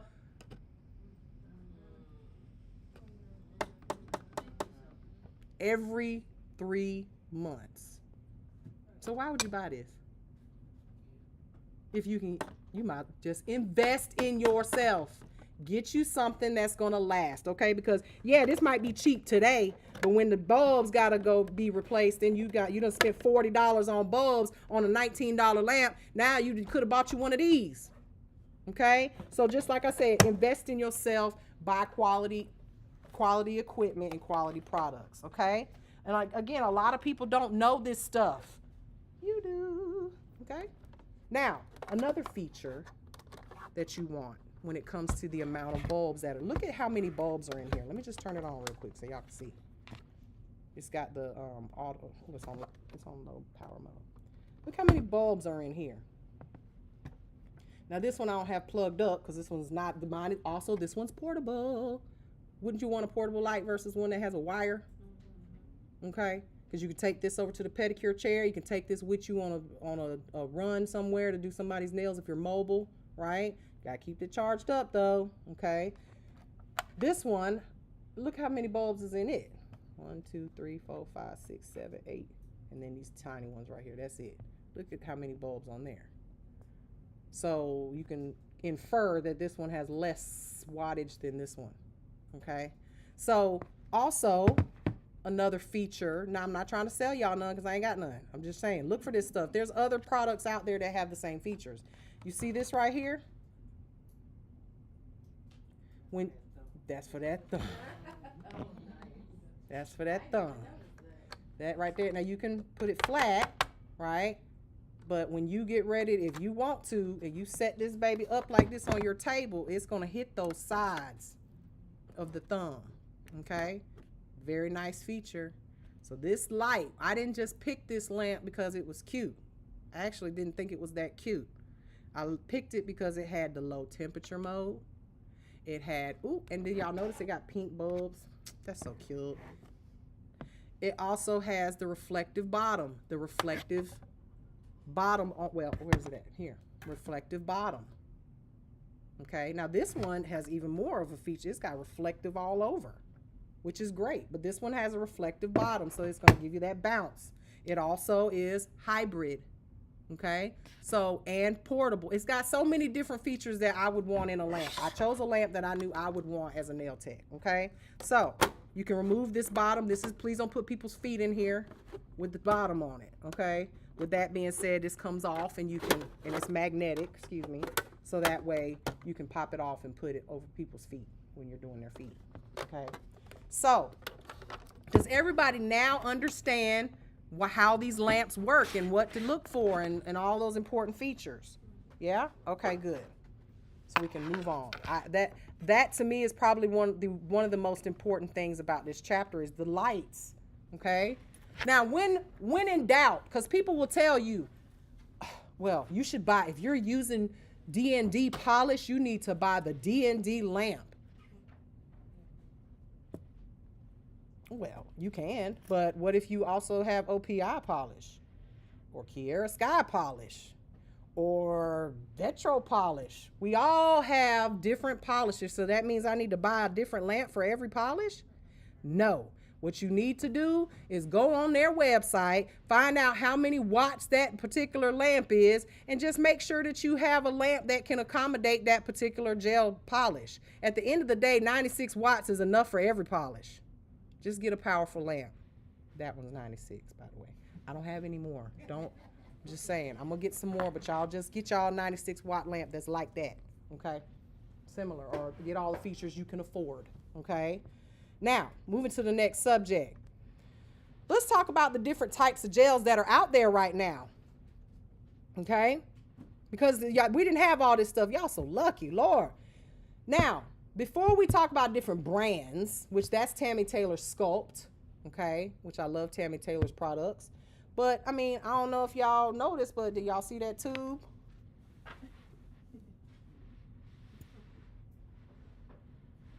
Y'all can infer what you want from what I'm trying to say, okay? Now, there's two different types of gels out there, hard and soft, period. Hard gels, when we talk about traditional gels, we are basically speaking about old school hard gel, because back in the day, there was no such thing as soft gel, soak off gel. You had to file everything off. Did not soak off. So when you say that it's a hard gel, or when you see hard gel written on the top of that bottle that you bought because you just thought the color was pretty, you need to know that that means you got to file it off to get it off. Gel is not for the weak, okay, or the lazy, all right? You don't be going and pop. I just told you it sticks real good. You want to make somebody's nails thin, peel off some gel. That's why y'all nails is paper thin now. Y'all peeling off your gel like I do when I get bored. Yeah, one chip. Yep, don't do that. I mean, I'm one to talk, but don't do it. Okay? When your clients come back and they're like, "Oh, I just peeled it off, make it easy for you," and now you're gonna blame me that your nails are thin. No, it's not the product. Doesn't do anything to you people. It's you or the client. Okay? So hard gels are meant for extensions. You can extend nails, meaning sculpt them, use tips with them, repair nails that are long, overlay long nails with them, okay? So that, because they are strong enough to withstand any bending or flexing. They're not as flexible as a soft gel. I mean, it's hard, okay? This shouldn't be too difficult to know the difference. They are created to be strong enough to build an extension. Now, soft gels, these are fairly new in the nail world, okay? Even back when I was in school, when they first introduced gel and I wasn't touching it, polishes, even though they were in pots, the polishes, they were hard gel. You had to file them off completely, okay? So, soft gels are soak-off gels, okay? And they replace traditional polish, meaning lacquer. Most of the time, it's going to be your polishes, your Gel-X, that soft gel, or these overlays that you put on natural nails. Some of y'all are using gel. I know you are. Alexis is using gel mostly exclusively, right? So, yeah. So when you are putting gel on natural nails, and maybe you didn't know this, or maybe you haven't come across this yet, but you do not want to put hard gel on a natural nail, just plain like an overlay. What do you think would happen if you did that? It's too hard and there's no flexibility. It's no flexibility, and this is when you have chipping and it just chips off because it's not meant for that. Your natural nail is flexible. So in order for your gel polish to last and not flick off or peel off or just chip off, you need to be using soft gel. Some of y'all are mixing products. You're using top coats that are hard gels, and you're wondering why the damn gel is chipping off like in one piece or cracking and stuff. Okay? So you need to know this chemistry is very important. So when it comes to hard gels, gel is a superior product, period. Okay? Let's talk about the difference between acrylic and gel. Hard gel is non-porous. What does that mean? Nothing can penetrate it. So hard gel, remember those links we talked about? What is the reason why it can't be soaked off? The links are like this. The acrylic acetone molecule is this big. The link holes are this big. It can't fit through to penetrate it. That's what makes it so hard. Is that it's not flexible at all. It's not able to be penetrated by acetone. So therefore it has to be filed off. Make sense? It makes perfect sense. I know, because I'm explaining it so good. Right? So, soft gel, cross links are big, just like acrylic. Acetone can penetrate it, okay? So keep that in mind. So when it comes to the fact that it's non-porous, what type of clients do you think would be great for, or a great candidate for gels?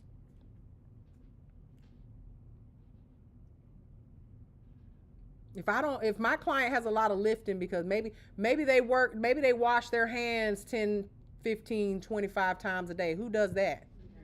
Nurses, doctors, people that work in the food industry. Well, most people that work in the food industry don't wear anything on their nails. It's just because I don't know how I feel about, you making my pizza dough and you mushing your fingers in with your nail gel polish and all that stuff, But most people that are in those types of industries, how about hairstylists? Yeah, hairstylists washing hair all day long and stuff like that.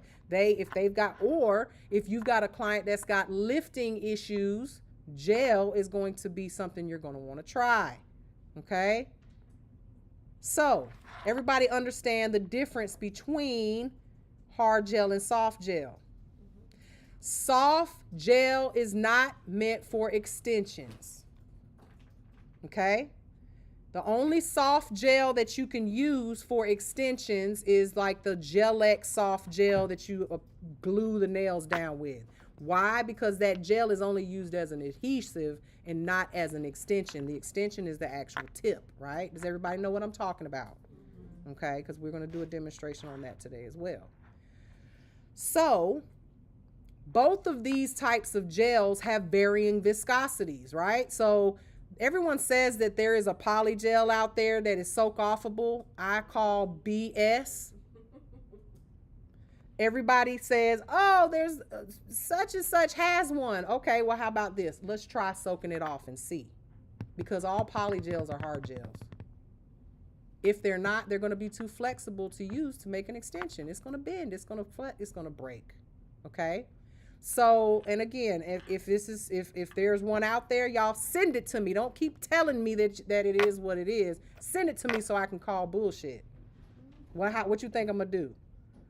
I'm going to make a ball of it, cure it, and put it in some acetone, see how long it takes to melt. That's how you test it. It's easy to test these products, y'all. Very easy. You just got to take the time to do it. All right, so other types of gels out there. Bonding gels. This is easy. Let's think about when we do our manicures. What do we need to do before we put the polish color on? Base coat. You're right, but we're talking about regular polish here. So, base coat. We use a base coat, and what is the purpose of base coat? Protect the natural nail, but also it's for adhesion. It's like a double-sided sticky tape, remember? So with some, not all, but most gel systems, there's going to be a base gel, which most products have one, or they'll sell you a base coat and I'm just pulling this top coat together, like D&D will sell you a base and a top. There are some products out there that don't require a base. For instance, Gel-X tells you they don't sell a base with their kit because their gel that they use to adhere it with is an adhesive. It's not necessarily needed to have a base coat. Now, can you use one? Yeah, you can, but don't get mad when the shit don't work or it lifts. You do what they tell you to do, right? So,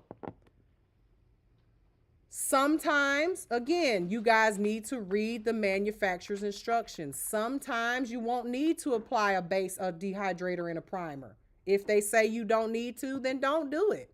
Me, I'm a rebel, and I do what the hell I want to do, and I'm old school, and I believe that there should always be a dehydrator and a primer, and I'm going to go and apply it no matter what, and I don't have no problems, okay? But you do what they tell you to do until you get big in your britches, okay? Now, they vary in viscosity, right? Some of these base coats are thin. What, have y'all ever heard of rubber bases? Yeah? Those are a little thicker. I love a rubber base because some clients have these nails that they done picked off their gel polish with, and now they're kind of, it's not as smooth as you want it to be. You may want a fluffier base gel to kind of give a little to the nail, to make it have a nicer shape when you go to put that. And I'm talking regular natural nails. Because just like with base coat, with regular polish, do we need base coat on top of an acrylic nail? No. And some of y'all are doing it. You don't have to raise your hand. Some of y'all are using base on top of your acrylics and you wondering why your nails look like they need to lose 5 pounds. You done put on a sweater on top of them and it's the middle of the summer. You don't need that base gel or base coat, no matter what you're using, whether it's regular lacquer or gel, is for the natural nail. Say it with me. Base coat is for the natural nail. You do not need base coat on top of an acrylic nail, a gel nail, on anything other than your. So I say that to say, because some of y'all will be fooled into buying a duo pack that has a base coat and a top coat, and you ain't never doing no natural nails. All you do is acrylic nails all day long and polish on top of those nails with gel polish. Do you need a base coat? No, you do not. So why are you buying it? Because somebody told you to on the internet? Because the guy at the store say, oh, honey, you need to buy this cheaper. I don't need it. I'm not going to use it. I'm just saying. Now, there's uses, but in general, base is for the natural nail, okay? Now, these base or bonding gel. So bonding gel is the same as a base gel, a foundation gel, any type of base, okay? It's just bonding, adhesion. Some of them need to be, it says here they usually need to be cured. If it's a gel, it has to be cured, okay? But we all know that in this industry, especially if you are not educated in what you're buying, they will say, oh, it's a gel, and but it cures by air. Is it a gel if it cures by air? No. Like these SNS resin systems will say base gel, and then it's really just a glue. If you didn't have to put it in a light, it's not a gel, but they'll say because it's thick and jelly-like that they'll call. Don't fall for those shenanigans. If it doesn't go in a light, it's not a gel. They're just trying to fool you with the name because then they want to charge you more because you hear the word gel, right? Gel is more expensive. I did not mean to do that. No. Bye. Get off. How do I do that? Bye. Hang up. Hang up. Hang up. Hang up. Somebody show me how to do this. Hold on. Decline. Host. Come on. Somebody get him off. Thank you. Okay. Thank you. Bye. Woo. He like, I'm like, get him off. I meant to hit decline. Sorry, y'all. Sorry. Why do people always want to be in my live? They just laughing. Y'all stop laughing. It's not funny. I don't know. I actually hit the wrong button. I hit the wrong button. You'll see your face, but you won't see the... Sorry. They want to learn too. He better sit there and learn. Why he want to come in my live? That's how they want to battle. I don't want to. See, I'm teaching. Well, he probably don't even understand English. All right. So moving right along. Sorry for the inconvenience, y'all. So we understand what bonding gels are, base gels are, right? What they're for, where they go, where they don't go. All right, moving right along. Is this helping for you, like this gel chapter? You learning a little bit? But I started doing acrylics like on my mom. Mm-hmm. Like, I kind of like it. Have you used polygel yet? I tried that years ago. Ooh, didn't work for you? I guess I didn't know anything about too much about it. Okay, we're gonna play with it today too. Now, builder gels. Builder gels are a thick viscosity gel. And this gel is going to allow you to be able to build that arch or that apex. Because a thin viscosity gel, you're not going to be able to get that height that you need or that thickness that you need to be able to build your extension in a timely manner or be able to build that arch. So this thickness that you're going to be adding, you're going to do this in sometimes 1 to 2 coats, depending on the product. Now, remember we talked about those heat spikes, right? The thicker you lay it, the more chance of a heat spike. So again, you're going to want to try to, flash cure. These are great. Here's another example of one. What do I do with it? Yeah, right here. This is another example of one. Got a little gooseneck on it. I really like this because if I'm doing a client and trying to add the thickness, right? And I don't want them to burn, have that heat spike. When I apply the product to the client's nail, in order to get that arch with something that's constantly moving, it's a liquid. What do you think you would do in order to get it to make that arch? Turn that finger upside down, right? Well, how am I going to get it in the light upside down without burning them? Or how can I flash cure it? Because sometimes people put it in the light while it's upside down. But you can turn it upside down, let gravity do its thing, pull it downward, and then flip it over quick and then boop, flash it. So that way it stays where you want, because it will stop moving, but it's still uncured because it's not fully cured. It needs a full 32, 60, whatever depending you're using to be fully cured. But you can flash it real quick, and that flash is what's going to make it stop moving. And then you can, once it stops moving, then you can do your little inching in. right? Or turn on your low temperature mode, and you don't have to worry about your apex sliding off, okay? Now, we've got our self-leveling, which I showed you guys an example of the self-leveling, right? So we've got self-leveling gel, and then we've got non-self-leveling gel. I don't care what you do. You could turn it upside down and throw it in your drawer. If you open it back up, it's going to look like this no matter what. It does not move. But self-leveling, y'all saw the one that I opened up earlier and I played around with it. Well, here it is. I keep opening up the wrong. I haven't opened up the other two. After I let it sit for a minute. Oh, sorry. After I let it sit for all this time, look what she did. She's back level. Now there's a bubble in there, right? But she's back level and smooth. Okay. So what you choose to use is completely up to you. All right. I have uses for all of them. Okay. Depending on what I'm doing. Now,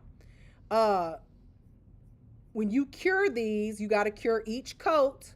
You're not going to just put a layer and then not cure it and then add some more because it ain't thick enough. And then, I'm going to add some more. It's just going to be a big pooly mess, right? So I would rather you do multiple layers than doing a big blob and then, again, burning your client. Now, some of these are tinted. Some of them are clear. Some of them are pink. Some of them are white. Some have their polygels they've got several colors out there, like yellows, pinks, like polish almost, okay? Now, the thicker the viscosity, like these non-self-leveling ones, they look worse before they look better. You just got to know what you're doing, okay? Sometimes they look like just a mountain of mess, but once you file it and smooth it down, it's so pretty. And gel is a much softer product to file, okay? You will notice that when you file on gel, if you take too many strokes with that file or that e-file, it will disappear. It'll be gone, and you'll be like, damn. What happened? Right? So you want to be careful when filing gel, okay? Now most builder gels will come in a pot, but there are builders in a bottle now, which is very convenient. But you can't get all the product out of there. 9 times out of 10, you got a whole lot left in there when when you're in a bottle compared to in a pot, okay? So just remember, if it's hard gel, it don't soak off. If it's soft gel, it will. And what you can use extensions for and what you cannot. Now, polymer gels or polygels, which polygel, you guys, is a brand name. Y'all see this? Gelish, they call theirs polygel. Some other brands out there like Tammy Taylor is Sculpt. Mine is Acrogel. Some people call it Acrogel. Some call it hybrid gel. There's different names for it. What is it actually? Well, it's just acrylic powder mixed with liquid gel. Back in the day before we had, because see, y'all ain't invented nothing. Y'all just perfected it when it came to the chemistry of the stuff. Back in the day, we used to make our own polygel. You can make it any color you want. Just put you some color gel and put some acrylic powder on it and mix it up until it's a little paste and it turns like to a dough, and you can make it. Why would you do that when, you can buy it now and have it perfectly formulated to do what it's supposed to do, okay? They come in a variety of colors. The maintenance is no different than any other product. Your nails do not grow slower or faster depending on the product you're wearing. You still got to do 2 to 3 week maintenance with these products, okay? They usually come in a tube, but I brought some examples of some thicker gels that come in pots, okay? So this one I got at the show. This is a Latin brand, a Hispanic brand. It's actually called Latin Nails, but this is an Acrogel and it's beautiful. It comes in a pot. I kind of like this in a pot because I can use all of it. Try squeezing all of this out of this tube. You're going to be a squeezing ass, okay? You can be squeezing forever, okay? And you don't usually get it all out. Now remember that it is a hard gel, so removal is done by filing, okay? Now I brought here also another type of gel. They call this 4D gel, and maybe y'all have seen this, but this is even thicker than polygel, and this is what you would use for, say, gel flowers. Okay, this stuff you pull it out when you pull it out of the tube here. Let's see. It's like literally, y'all see how thick it is? And you can roll that up and ball it up, and it's already got colors. So I got this, I got this off of Amazon. It's got a bunch of different colors. So you can make little gel flowers and things of that nature without having to do like the clear ones. Because here's another one this is that silicone gel. I have that exact. And when I tell you it's thick, it's like, it don't move it. Like if I leave this like this, it will be like this tomorrow. Y'all see that? It will stick up just like that and stay like that till tomorrow. Okay? And the next day and the next day and the next day. But this is what when you're making those charms and those little, I don't know, them little circles and snakes and stuff that y'all are doing with this one. But do not touch it with your bare hands. Okay? Do not touch it with your bare hands. Please use some gloves, please. I drench it in alcohol and It's still sticky, but the drier the better. You don't want to be having a whole bunch of sticky stuff on there, and it's just not going to work, okay? So those are some of the different thicknesses and viscosities of gels that are out there, y'all. Just whatever you do, just make sure you're not touching it with your bare hands, okay?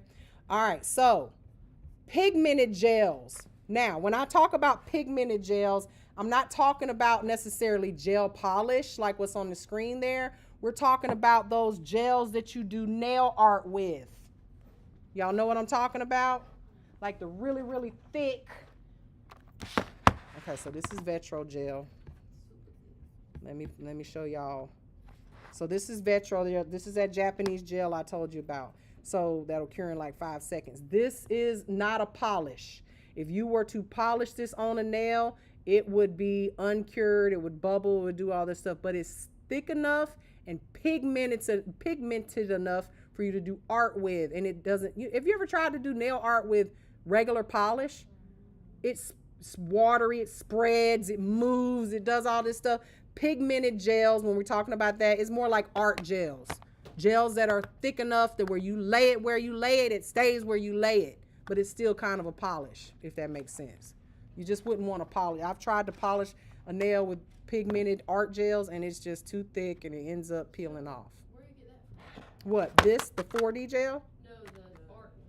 Oh, this is Vetro gel. You have to buy that directly from Vetro to go to their website. In the pots, this is their 5-second to 20-second cure gel. But they got a sale coming up. What about like stuff off of Amazon for that, or the nail store?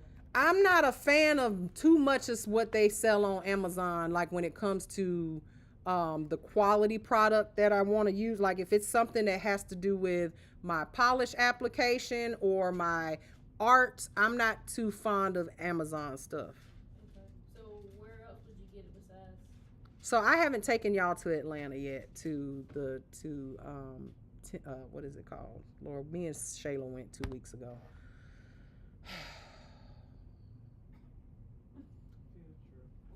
You got to be a nail tech to go in there? Like you have to have a license? Or a student. But like even right here at this one, you don't have to be anything. Don't walk in there and say I'm not a nail tech. Just go in there. He ain't gonna ask you. Now if you say I'm a student, he gonna like, okay, well now I'm gonna charge you more. Cause you're not licensed. Huh? Well, the thing is, the price is what it is already. If you say you're not licensed, then he's gonna charge you more. There's no discount. It's only he's gonna charge you more if you're not licensed. See what I'm saying? You walk in there and don't say nothing, don't be loud. He gonna give you the price that that you're supposed to have, because he don't really supposed to be selling that to unlicensed people anyhow.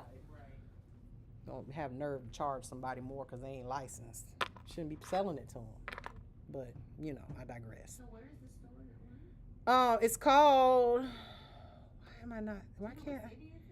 Yeah, I know the name of it too.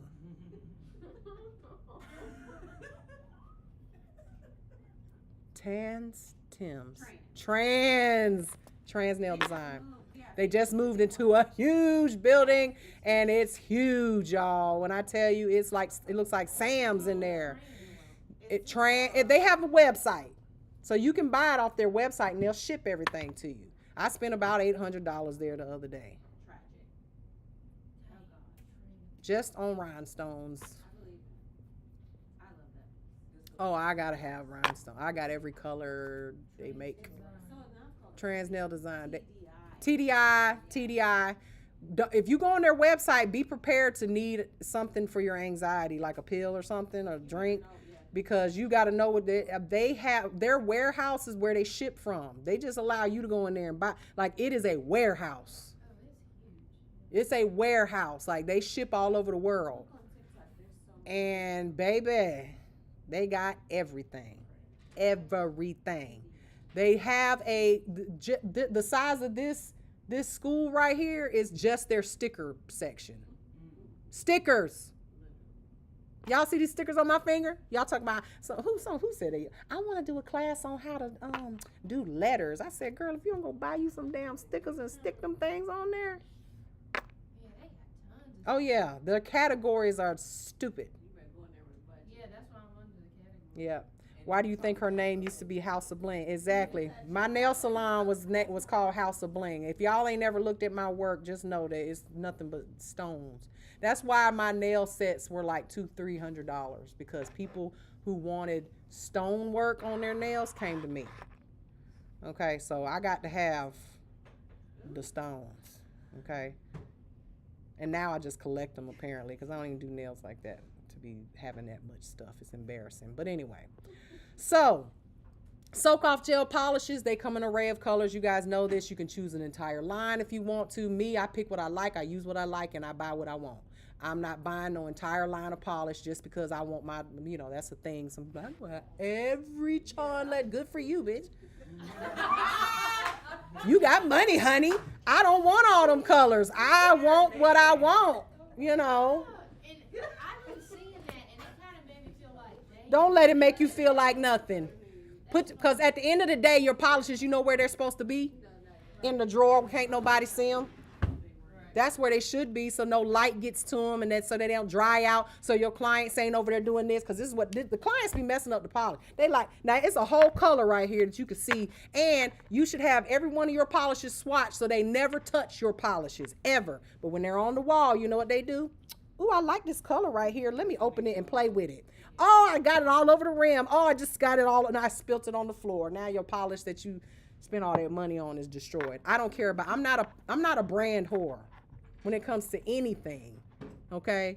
Even my Gucci is a coochie. All right, it's not, you ain't about to make me spend all my money on no Louis Vuitton. I got a Louis Vuitton, okay? Just saying. All right. All right. So, if you signed up to watch this class, you get another email that's going to have the link in it, and this link you will be able to watch this class for the next 48 hours. After that, it will be available as a replay for $25. So just refresh. It'll come to you. I promise. I tested it this morning. It took like a minute. All right? Plus, you late. We almost done with this class, but it is a replay. All right, so finishing gels. There's difference between top coats, y'all. Let's talk. What's some different top coats that are out there? Not brands, y'all. Not brands. Matte top coat, shiny top coat, glow in the dark top coat. Some of them got glitter in it.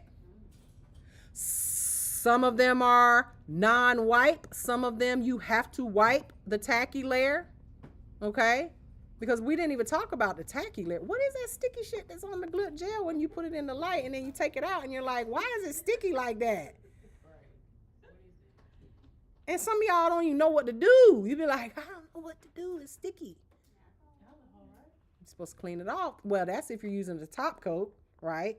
You kind of don't need to worry about that tacky layer until you get to the top coat, right? Leave it alone. You don't want to touch nothing in between, right? Don't be wiping in between each layer. Leave that alone. It kind of has a purpose, But finishing gels are what you're going to use at the end and the completion of your service, okay? Now, there are different types of gels.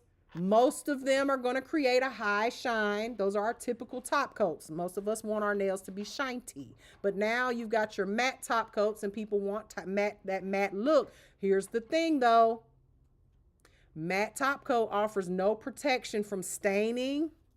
Okay, if you are doing a light color, most of the time when my clients ask for matte, they've got to be having a dark color on their nails, like a red or darker, black, blues. If it's a yellow, a pale blush color, or a nude color, or a white, you are asking for a callback or a text or a DM.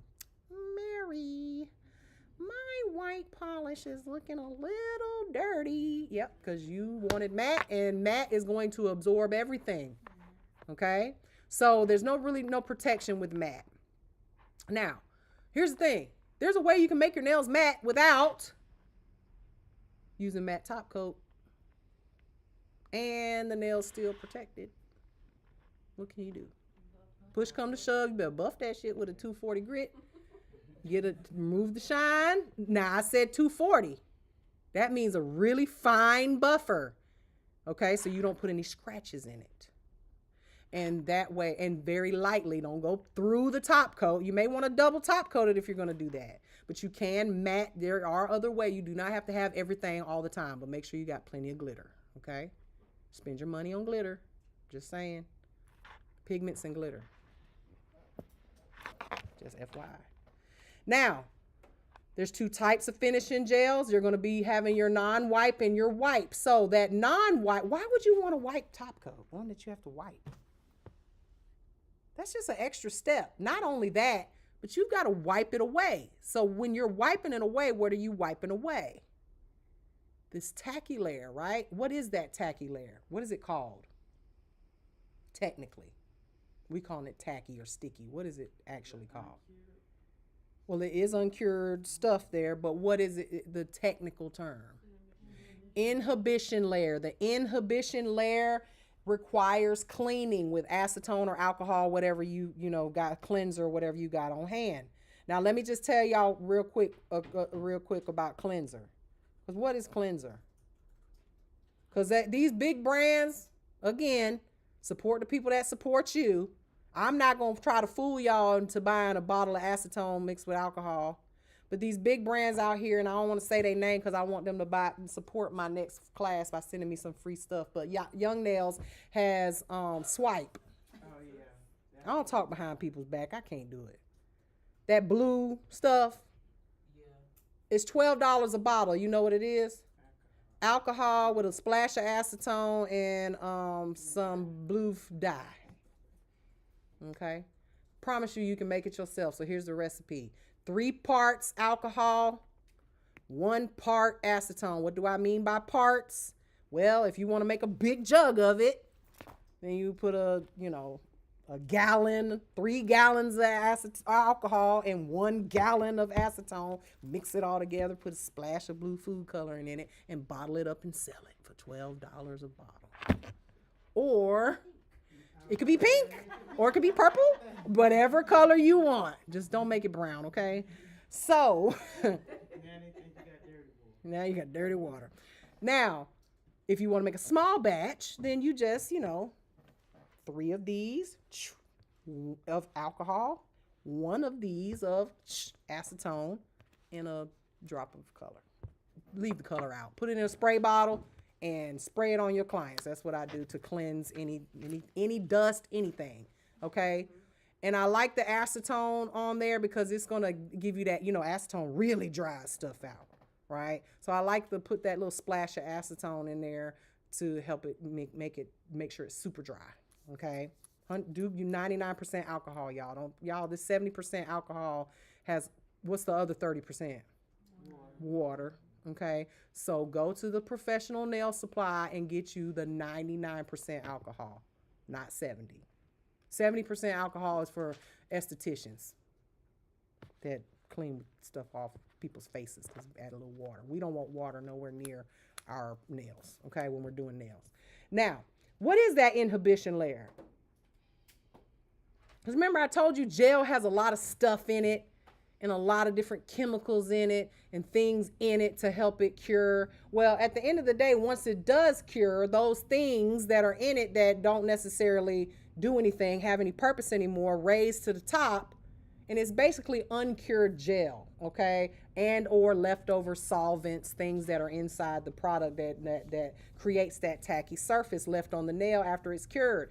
It is something that will give you an allergy if you touch it. So why would you want to even use a tacky layer top coat when nowadays it's an extra step? You got to use a swab. You got to wipe it off. You got to have gloves on to do that so that you don't cause an allergy to yourself or your client, right? So just, save yourself the headache and don't get non-wipe. Don't get the kind that you have to wipe. If it doesn't say non-wipe, it's probably not non-wipe, okay? So some of these, like Gelish has one, and it's just a top coat. It's got a tacky layer. It doesn't say non-wipe, that it has a tacky layer, but it doesn't say non-wipe either. So look for non-wipe. If it is, it will say that, okay? With just when you guys go shopping for stuff. Yes, dear. And I wanted to make sure I heard you correctly. So when you were talking about the inhibition layers with the gel polish, are we not supposed to be wiping that inhibition layer off between coats? No, you don't need to. Okay. You don't need to. Okay. Now, I will tell you this, because sometimes you will have an issue. Have you ever had this happen? You do your 2 layers of polish, you put your top coat on, and your top coat does this weird spreading and little craters, look like a little, you cure it and it looks like a moon or cottage cheese, or Swiss cheese. You probably needed to remove that tacky layer. Maybe your polish is contaminated with a little oil. Somebody touched some oil on it or something like that. You might have to remove that tacky layer. Always, if that happens, I just buff it again and then put another layer of top coat. That's what I do if it gets a little pit in it. Sometimes that happens. But you will if there is a product that requires you to remove the tacky layer, a lot of times it will tell you that you should. I just don't. There's no need really. I mean, but that's just an extra step you're adding that you don't really need to add. Okay. Now, using lint-free wipes is something that you're gonna want to do, y'all. The only reason we have cotton, I don't have cotton in my suite, period. No, at all. The only reason I have it here is because I can't afford to give y'all a bunch of non-wipe. Too expensive, okay? But when I say lint-free, I mean these little, you can get these. When I go to TDI, y'all, I'm telling y'all, we got to go on a field trip where y'all can go up there your damn self, all right? But when you go, make sure you bring a lot of money, okay? A lot of money, okay? And when I say a lot, that's whatever a lot is to you. Okay, because a lot to me is like $1,000 or more. Okay, because that's what I spend every time I go, and I don't even need all that stuff. But most time I'm buying stuff for y'all. True, full disclosure. So, but lint-free wipes, these little lint-free wipes, use these or those medical. You can buy them at Johnny's. He has the ones that are like 4x4s. I usually cut them into 4s and then put them in something like this. Lint and gel just do not mix, okay? And you want to use lint-free wipes. You can there are like those paper towels, those blue shop towels that you can get at like Walmart or the AutoZone and stuff like that. They sell them at Costco. They sell them at Sam's. Those blue ones, those are really great. You can cut those up too. They're a whole lot less lint than cotton balls and regular paper towels. Okay, so try to get you some lint-free wipes when it comes to gel. Now, let's talk about the types of supplies you need out there for gel. Okay, the things you're gonna need in order to do a gel application.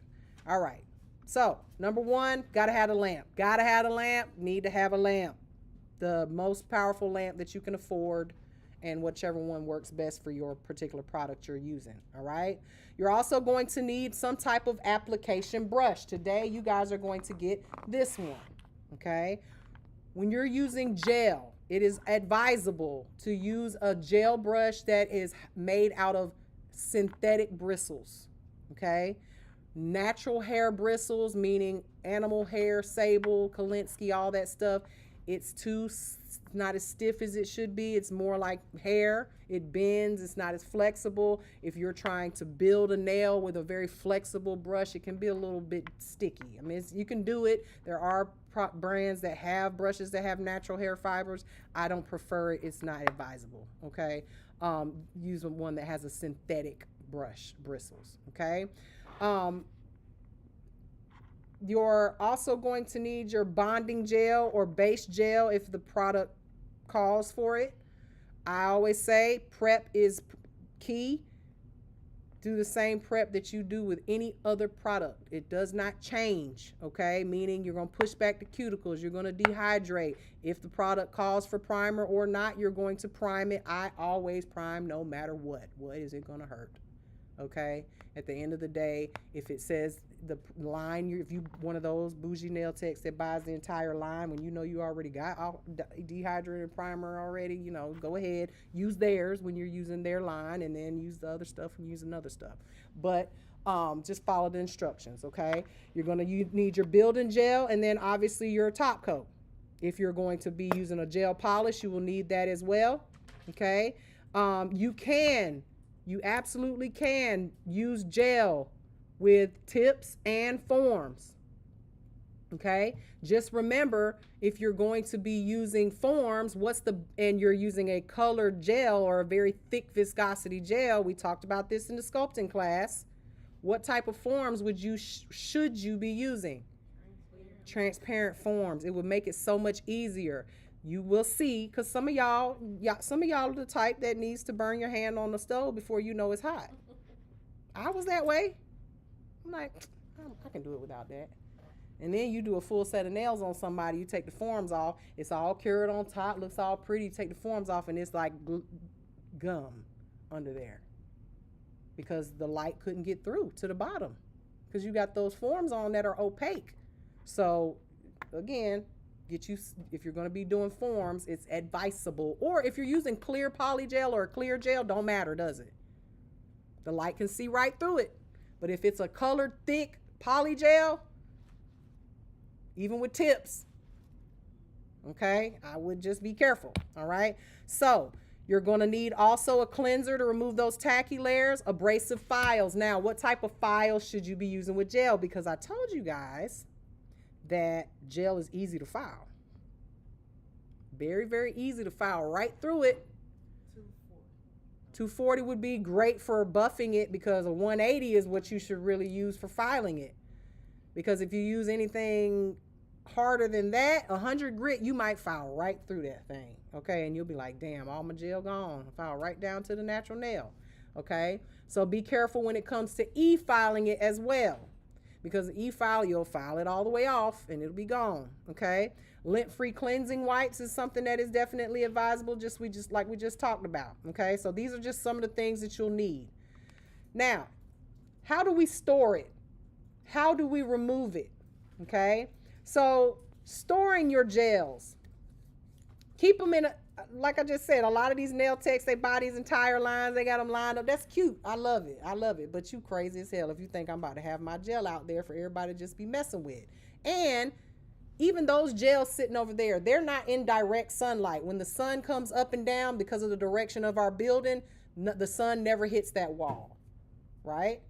But your building might not be like that. I'll tell you guys a story real quick. I was doing some nails, and it was this exact type of gel right here. This Vetro gel. It was a bigger pot. The biggest pot they have is $90 a pot. This is the 5-second gel. I was doing a set of nails in my suite one day. I had it open, and I'm just doing the nails. I'm doing these gel nails, and I had the executive suite right in the front with this big ass window over there at Solar Salons over there on Washington, Bobby Jones by Walmart. Y'all know where Solar is? I had the front one so people could see me, even though I kept the blinds closed most of the time, because they always wanted you to open the door. Can you open the door? You know, because you had to buzz people in. I'd be like, no, call your hairstylist. I'm not letting you in. You might be coming in here to kill somebody. I don't know. So anyway, I'm sitting there doing nails, and it's about dusk. You know how the sun moves. And I'm just sitting there, and I'm doing it, and all of a sudden, the sun came across the window, slowly across the window.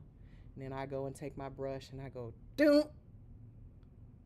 And it had cured the entire top layer. It was like a frozen lake. So I had to take that whole chunk about this thick of $90 gel and throw it in the garbage. I only had about that much left in a $90 pot. And you got to order this stuff. This stuff you can't just walk in the store and buy. They ain't got Vetro. You got to go, So cover your gels because this lamp will cure it too. Your overhead little moon thing will cure it too. You might accidentally, because some of y'all gonna do this today. Because y'all, when you're practicing, you've got the lamps turned this way to you. Because you want to take your little hand, you don't want to do like this. You want to be fast and do it like that. Well, guess what's laying right here and right here? The brush. You're gonna say, Miss Mary, I need another brush. I'm like, you're gonna have to buy it, boo. $10 each.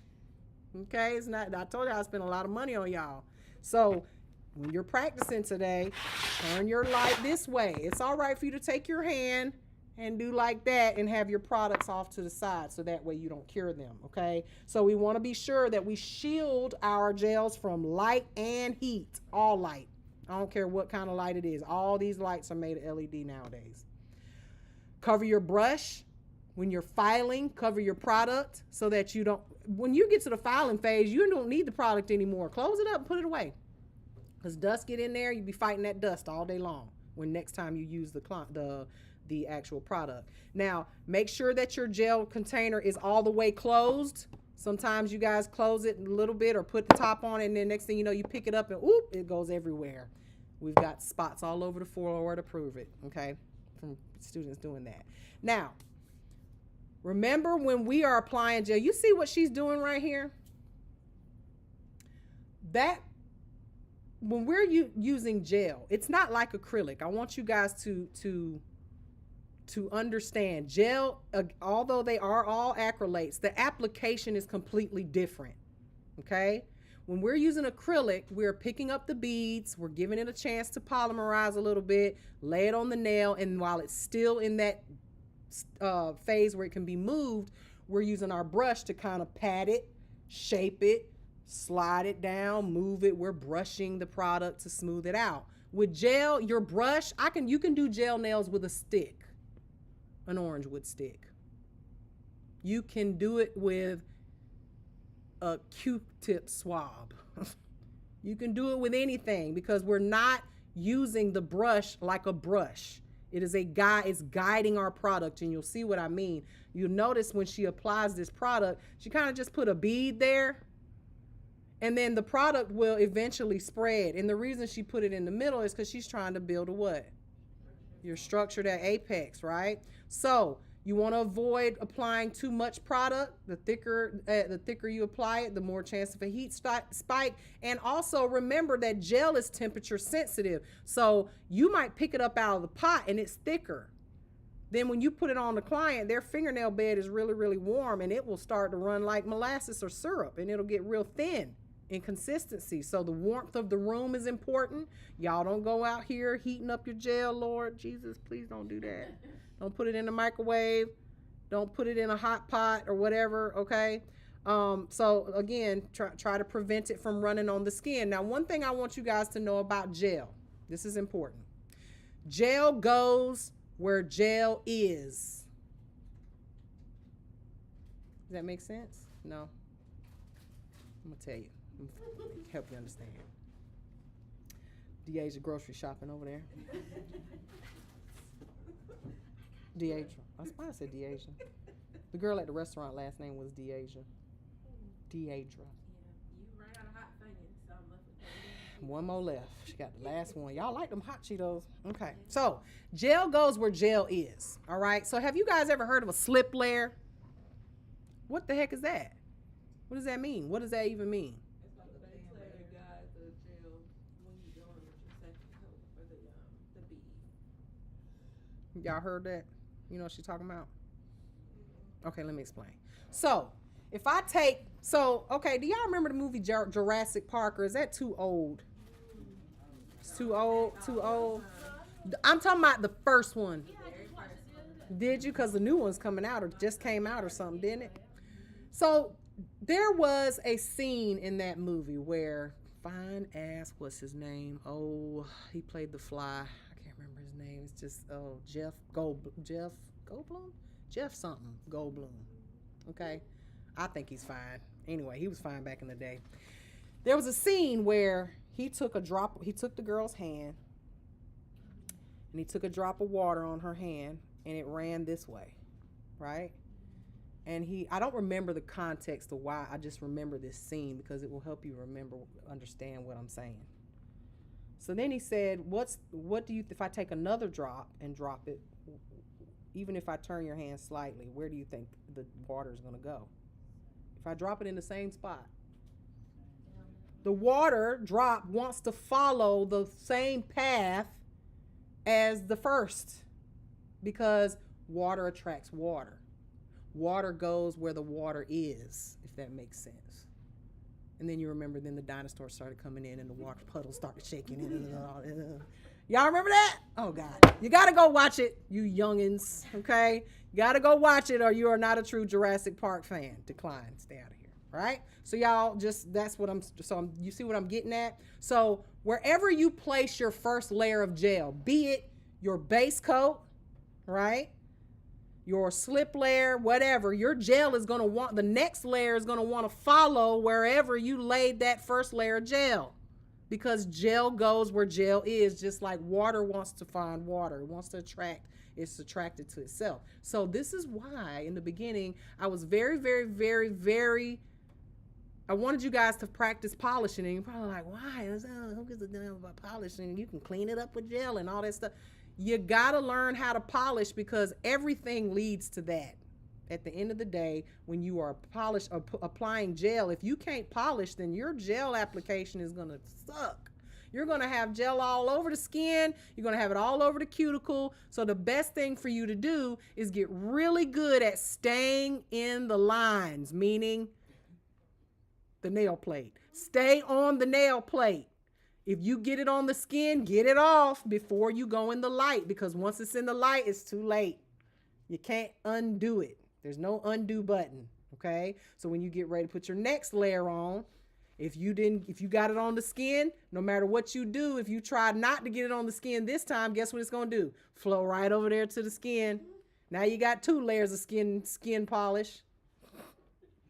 And then when you get ready to build the nail up, you put it on the skin. It's going to be a big ass hump right there on the skin. And guess what's going to happen? It's going to lift. So gel is again, very, very much better when it comes to having sensitivity issues because as long as you don't get it on the skin, guess where it ain't going? It ain't going on the skin if you don't lead it there.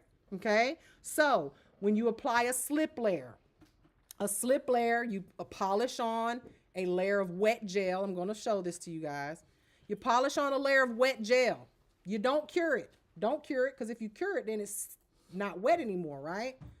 You lay that layer of wet gel down, thin, like a first layer of polish. This is when you're building a nail. Then you pick up a bigger bead like she's doing. You drop it on the nail and you can just put it as a ball, like just drop it off.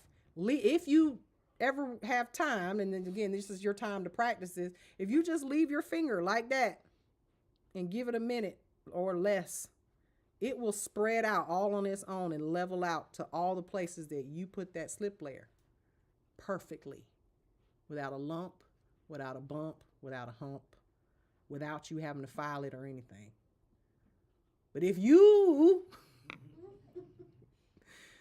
have a hump or a bump or a lump before you put that on there, meaning you glued your tip down and you didn't blend it, see all of this stuff leads to somewhere, then it's not going to automatically, it's going to self-level based on what you laid it on top of. If your bottom layer is not level, guess what? It's going to have a ledge too when it tries to level.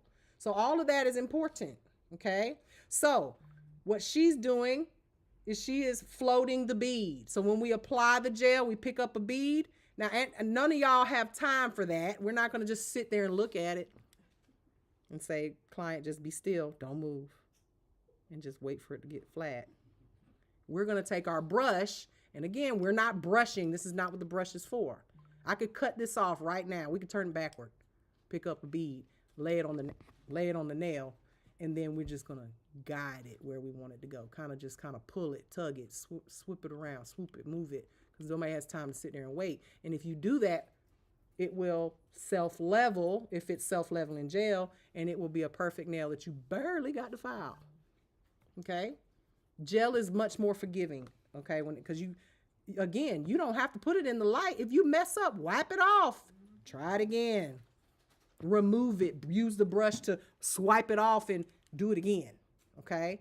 So, again, that's it. That's what I mean by more forgiving. Again, I will show you these moves. And then there's another thing called stringing the bead. If you don't add enough, if you look at it and you're like, oh, it ain't thick enough, you can pick it up and you know that string, it look like snot hanging down? Take that snot and lay it on there and just kind of to add in to fill in the places you need it. Okay, these are all techniques that you guys will see today. Now, before we get to our demonstration, how do we remove gel? The same way we remove acrylic if it is soak off, right?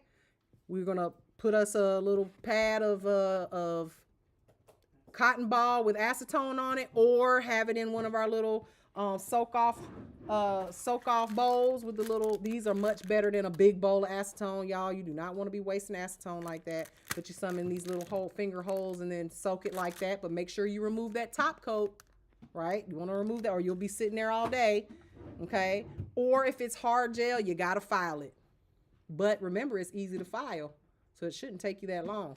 Always leave a very thin layer of hard gel on, because you might have a client that's like they want to take their nails off, right? But what if they have hard gel on? You don't want to file it down to their natural nail. You're damaging their nail. So leave a very, very, very thin layer. And you'll know when you hit natural nail versus leaving a thin layer. It looks different, okay, when you're filing it. So leave a thin layer on that nail so that way your client doesn't end up their nails aren't damaged, okay? Now, we're almost done, y'all. We got about 2 more slides. When do we utilize gel? When is the best time to use gel? Who is a candidate for gel, okay? Well, anybody can get it, right? First of all, they better be able to afford it, number one. They can't be a brokey or whatever y'all call them. Talking about they can't afford the acrylic, but they want gel. Because gel should be at least $20, $30 more expensive per set. Okay? My acrylic set started at $90. So when I was in the salon or with regular clients. So my gel set's $120 easy. For a short square set. That's with acrylic? Gel. No, gel on gel. Gel polish. No, we're talking about a full built out gel nail. Building it out, sculpting, because I sculpt, y'all. That's I only do tips on people that just for some reason they just not a candidate. I don't want to fiddle with those forms on their raggedy nails. Okay. There's always going to be one person or two that I'm just like, no, I'm not doing it today. I don't feel like it. So you might want to ask yourself a couple of questions, okay?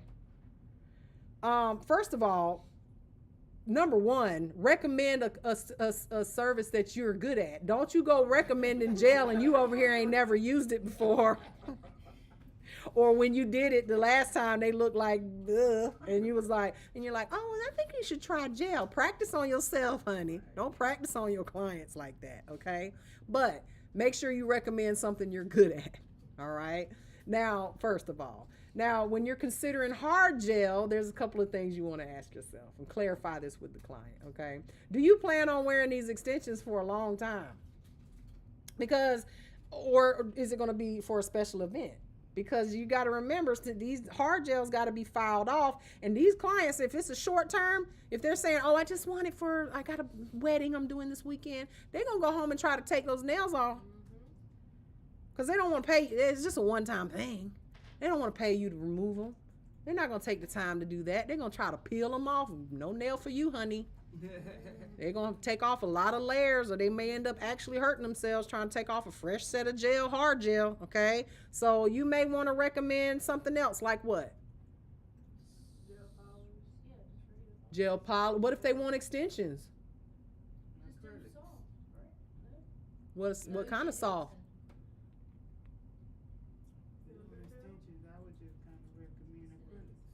Someone said press-ons, good. And then another person on here said exactly what I wanted to see. Gel-X.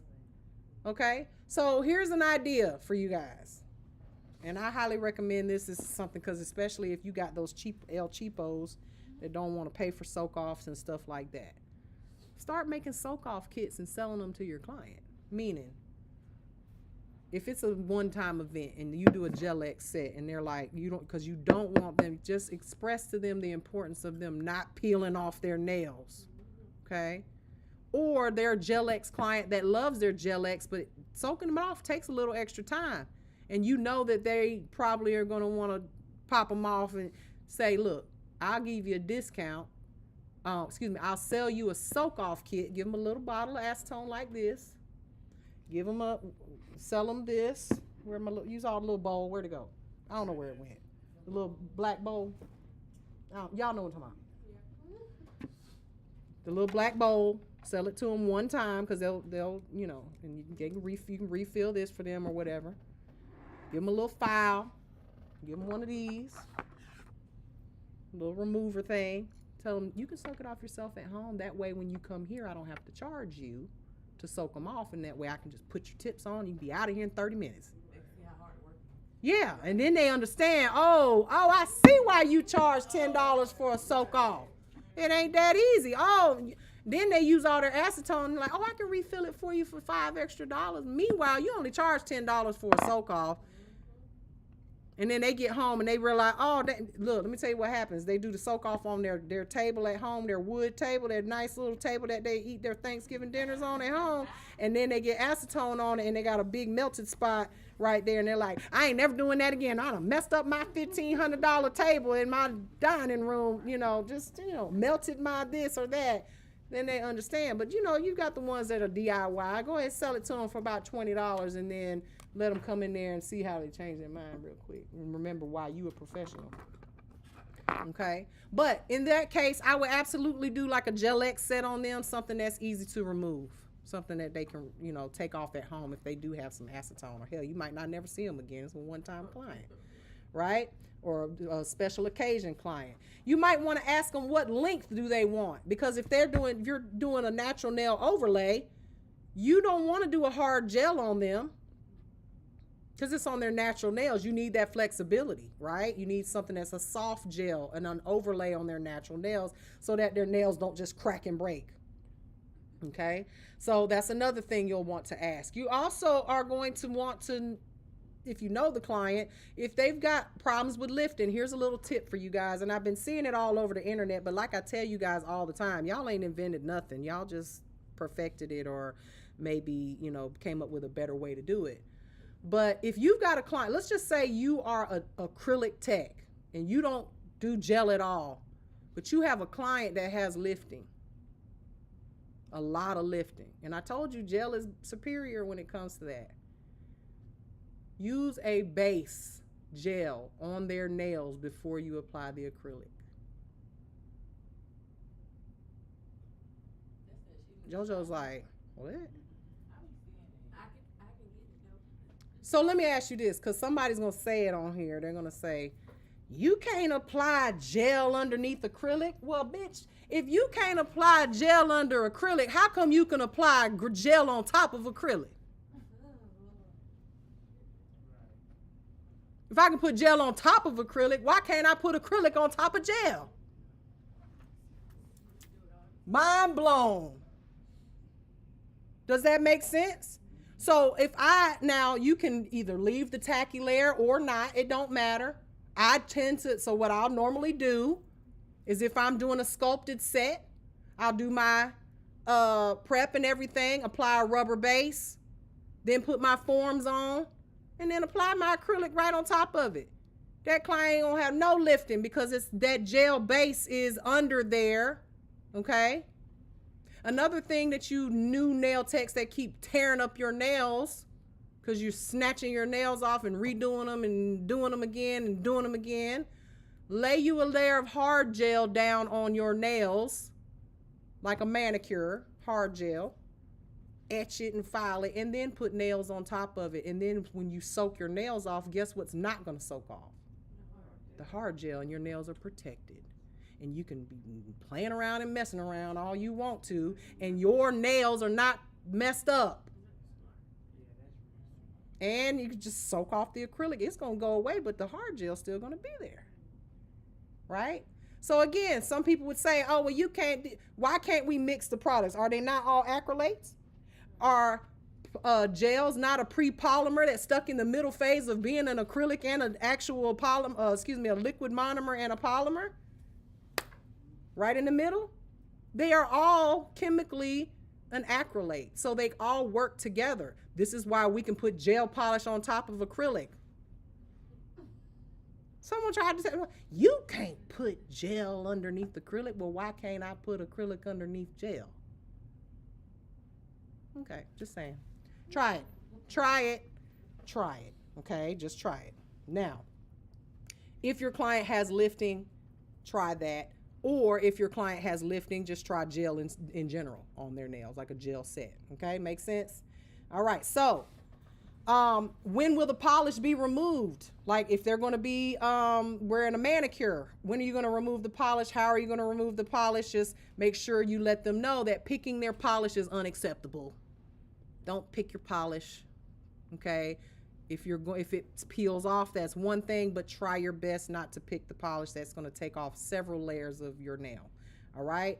Also, does your client have fragile nails, meaning that they just came from the chop shop and now they need you to build them back up? You may want to use a rubber base, something to fluff their nails back up to get them back to a normal look. Okay. And then, is your client the type of client that as soon as they walk out the door, they hit? Now, this don't really happen anymore because we don't use regular polish anymore. But if it's like one of those clients that because I've told y'all this before, there's absolutely nothing wrong with using gel polish on the toes. It's not the polish that's the problem. It's the removal.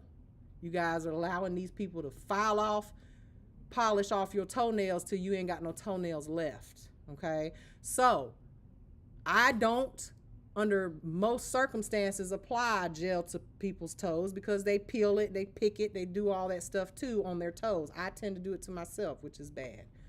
But I use regular lacquer. We've been using lacquer on our toes for years. We never had these problems. I'm going to just tell y'all now, if you do your prep the same way you do with acrylics, when you do on your toes, when you do the dehydrator primer and then put regular lacquer on the toes, that polish is going to last. It's going to last just as long as gel.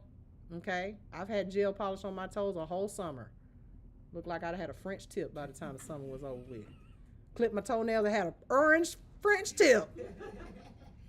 Okay, so if you have a client that always messes up their toenails no matter what because they don't listen when you tell them do not put on sneakers or socks for the next 12 hours and they're like, oh, I'm going to the gym right after this.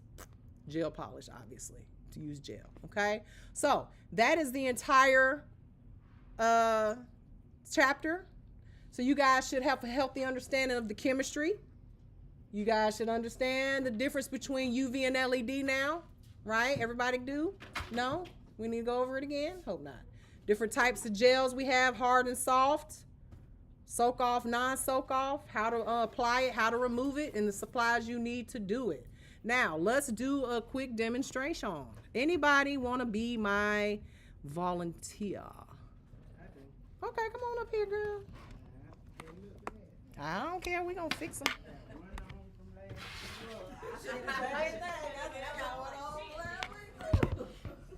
Over here. You're going to be the client today.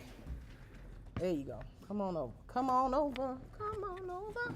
Come on over, baby. It's cool as shit. Is it cool? I've been back here shaking. I always wear just. Y'all, I came in here Thursday night to make sure it wasn't hot in here because, you know, that little AC don't really be. I don't turn it on until we come to school. It's pumping today. But it's cool outside too because of the rain. I ain't studying y'all. I'm hot. It's more important. It's more important that I'm comfortable than you people. I'm joking, but really, I'm not turning it up. I'm gonna say because it'll be hot in here in no minute, in no time. As soon as y'all start breathing. Right. Okay, let me make sure. Well, that's on. Let me make sure that I have the proper. I don't need audio settings I need. Okay. So I should be able to zoom. There we go. Zoom. Zoom, zoom. Okay. Can y'all see that? All right. All right. So the first thing. Oh. What in the heck? She just got one nail. I thought I was bad. She got one nail. One nail. Pop that one off, so I said I let it fall off. All right. So. That last survival. All right. So what I'm going to do here, first thing I'm going to do, and I want these to be able to come off easy, okay? So I don't want to do anything too, I'm not going to do too much to this, okay? Meaning prep, all right? So what you guys, your options today, because I'm going to do 3 different things today. I'm going to do a little overlay with the hard gel. I'm going to show you guys an overlay with poly gel. And then I'm going to show you guys a Gel-X application, because I want you guys to know how to do Gel-X, especially while you're in school, because these clients are asking for it, especially, and it's something that you really can't mess up. I mean, you can, but once you master it, which is really, it's just about not having air bubbles, okay? So what is it that we need to do to this nail if we were in real life, okay? In real life, what would we do to this nail? First, we would have our client do what? Wash her little hands, okay? So we would have her wash her hands, and then we are going to do what for prep? Push her cuticles back, and I'm just going to use a cuticle pusher right here, just a little orange wood stick to do this, because like I said, we're not going to do anything too fancy schmancy here today. Okay, so I'm just going to push back her cuticles, right? And because I don't want this to stick, I'm not going to etch it or buff it or anything. But after we push back her cuticles, we would buff it to remove the shine, right? So what's the next step? Dehydrate. Dehydrate. Prime. And then base gel, because remember, this is a natural nail. Let me get my lamp. When I'm doing nails, especially when I'm doing gel nails, this is exactly how I have my table set up. I got my light right here in front of me, so I can rest my hand on it, okay? Generally, she would have a little arm rest or something. Ashley, will you do me a favor and give me one of those brown arm rests back there so she can have something to rest her arm on? Because I don't. I know they can't. Evil laugh. I'll give y'all a little peek, okay? So, dehydrate, prime. Then we're going to, first off, I'm going to put some gloves on, because I don't know if y'all can see this. Y'all see that blister? It started out as little bumps, and that was just from me getting gel on my hands yesterday. So I'm not playing with y'all today. Y'all put on gloves too. We got plenty of gloves. I spent plenty of money on them. Y'all use them, okay? All right, so we would cleanse this nail off with cleanser, dehydrate, prime, because I skipped that cleanser part. It's very important that you cleanse the nail off of the dust, okay? Now we're going, this is a base gel, okay? You're going to apply the base gel thin, okay? And make sure that you're getting the base gel everywhere that you're going to apply the gel, because if you get it on skin, what's it gonna do? It's gonna follow. It's gonna follow.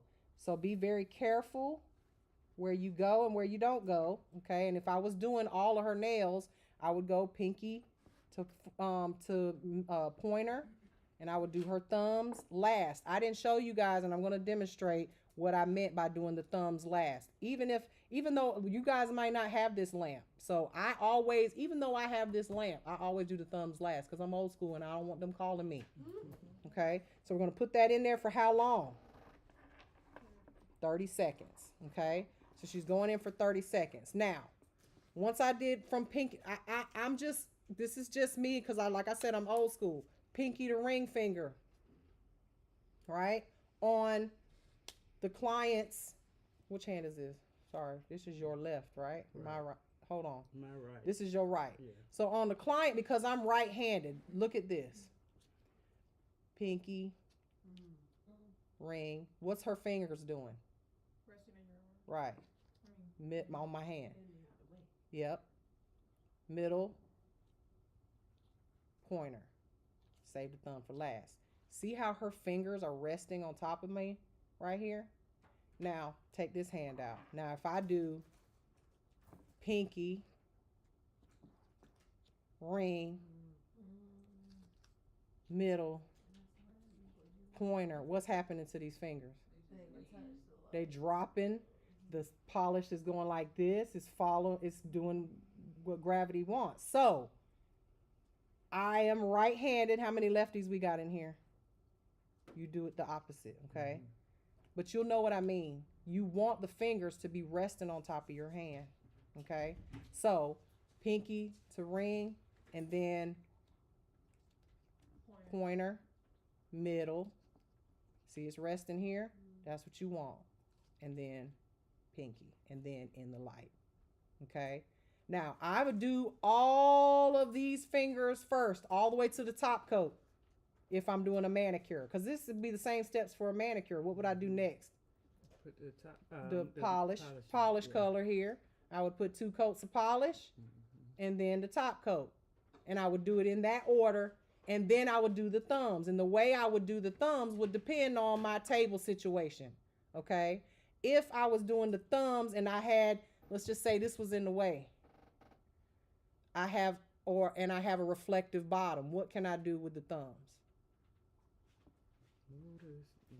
Well, let's just say that don't move. And let's say I do have a reflective bottom on this, which I do. What can I do? No, I can see you messed up. You can do this right here. Oh, okay. Have your client grab the top, clamshell it like this. Because the thumb is level. It's upside down, and the light is going to bounce and hit it and cure it. Now, if you do not have a reflective bottom, this is not going to work. So what you would do is you would have to have her put it right there and have her do this. Look at my thumbs, y'all. Doing both at the same time. Right there on the table like that. Okay? And have her do it like that. Make sense? Do as I tell you, and you will not have callbacks. Okay? Now, so we're not going to do a gel manicure because obviously a gel manicure would be exactly what I just did, but 2 coats of polish and a top coat, call it a day. Okay? Now, what I'm going to do is I'm going to apply, and I'm going to use this pink color that I keep. Hazelnut. That's vanilla. So they gave me vanilla, they gave me a white ice cream, and then they gave me hazelnut. So this is such a pretty color, although I see I'm gonna have to glue that down in there. Okay, can y'all see the gel right there? All right. So I've got my base there, and I've got my gel brush. What I'm gonna do is I'm gonna pick up a thin layer here. Now this is the only time, a little small piece. This is the only time you're gonna physically brush anything with this brush. I'm gonna do my slip layer, okay? So my slip layer, I'm just going to brush this on. Brush it on everywhere where I want the gel to go. Very thin layer. And you'll see brush strokes. Okay. Just a thin layer. Now what I'm going to, don't cure it. This is my slip layer. This is my wet layer where the water wants to attract the water, gel wants to attract gel. Then I'm going to pick up a bead, a nice size bead, nothing too big. See that string? Make sure it's broken. You can rub it up against the side. Don't rub it that way, but rub it against the middle. See that little bead I got there? Watch what I do. I'm going to take this, I'm going to roll it off, and I'm going to do the little Dairy Queen swoop like that. Okay, you see that little bead right there? Y'all know what I'm talking about. I don't want the ice cream if it ain't got the swoop at the top. You mess that up, give that to somebody else. I want the swoop. All right, now if I leave this here long enough, and you'll see it start to self-level. You will see it go exactly where I laid that slip layer. But who has time for that? Okay? Remember, when you're doing gel, you may want to do 1 to 2 fingers at a time cure. Don't try to do all 4 fingers and then come back. This other one gonna be fell off the side of the mountain, okay? But you see, if I sit here, look at it. Look how pretty it's starting to, it's smoothing out.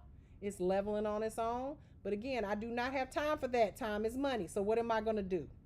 Watch what I do with this brush. I'm going to take my brush and I'm gonna push it back to the cuticle area. Pushing it back, pushing it back, pushing it back. Now I'm gonna use my brush to guide the product, kind of this U-shaped motion from side to side. Now, I've pushed it off to the sides so that it can still self-level a little bit on its own. But do you see look how smooth it is already. It's not smooth as I want it, but it's very, very smooth. Now, this is called floating the bead. What I'm about to do now is what's known as stringing the bead. I look at this and I notice I don't have enough product in everywhere, but I want to make sure I pushed it back to the cuticle because we want our cuticles to be, flush with product. So I'm going to do what's known as stringing the bead because I need a little bit more, but I don't want to mess up what I just did, because if I pick up a big bead and smush it down in there like I did the first time, it's going to mess everything up, and now I'm going to have to redo my little floaty float, right? So now I'm going to take that, I'm going to take a bead and I'm going to pick up enough where it's a string. Don't let it be a long string. We want it to drop down until it's about like that. Y'all see it? Now I'm going to apply it right where I need it. See that? I don't have my glasses on. Don't mind me because I'm like, see that?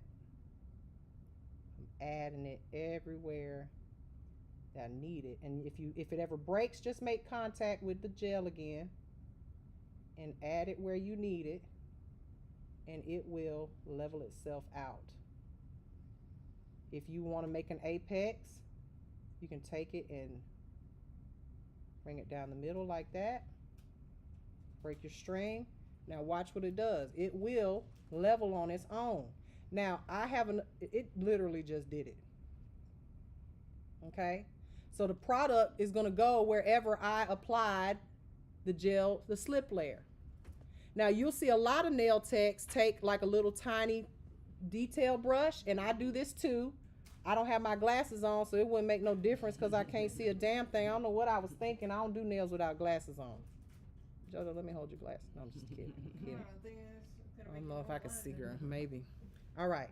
So if I had a detailer brush, look at, can y'all see this? Y'all see what's happening here? All by itself. It just got smooth. And you know it's smooth because of the light lines. Can you see the light lines? They're not lumpy, nothing like that. So this right here is what you want. Now, that's quite a bit of product. Would I want to put that directly? I'm just cleaning up the side here because I feel like I need a little bit more over here. And now that I can focus a little bit because my eyes are doing something funny, I'm going to put a little bit more over here. But this would be an overlay, okay, on her natural neck. Look how pretty that is, right? So pretty. Now, we don't want to just flash her in there. It's going to burn, all right? So I can do the low temperature mode, right? Let me push this back. I can do that and put her, and I still would put her kind of right outside the lamp. I wouldn't put it directly in because I want to just gently guide her in there. Or we could put it on our regular, because this is a 30-second cure. You see how that light spills out? Just kind of give it a second. Don't get too close, right? Or we could flash cure it with the flash lamp and move to the other ones.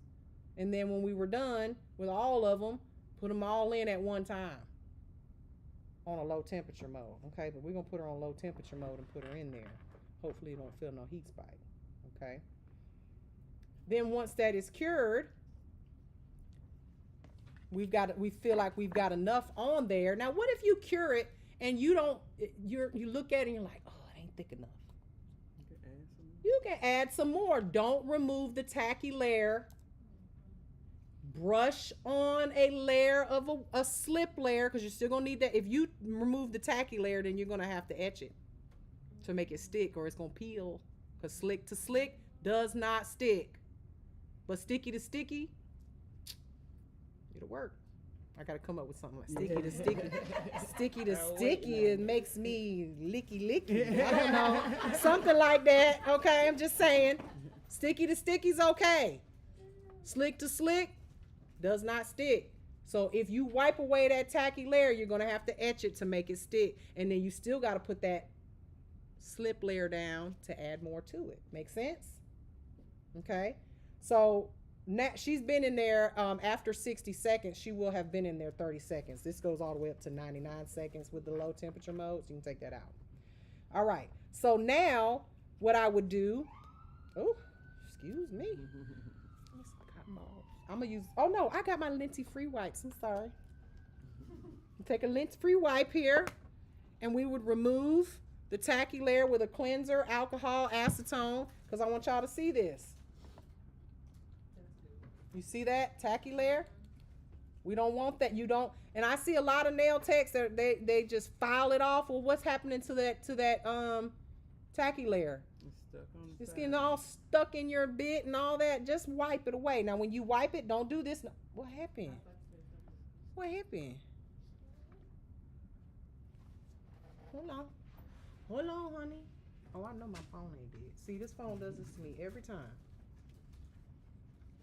Did this phone just die? Oh, shit. Hold on, y'all. Hold on. We'll do this one. Camo. Don't let me wipe it. Don't touch it yet. Look, now it's trying to turn on, because I guess it was unplugged. Thought it was plugged. Let me turn this one on. Just give me a second, y'all. Give me 1 second. Add camera.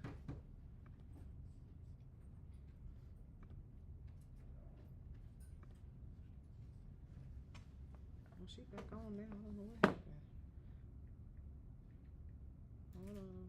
Camo. Close. Boom. Not that one. That one. Okay. Sorry, y'all. There we go.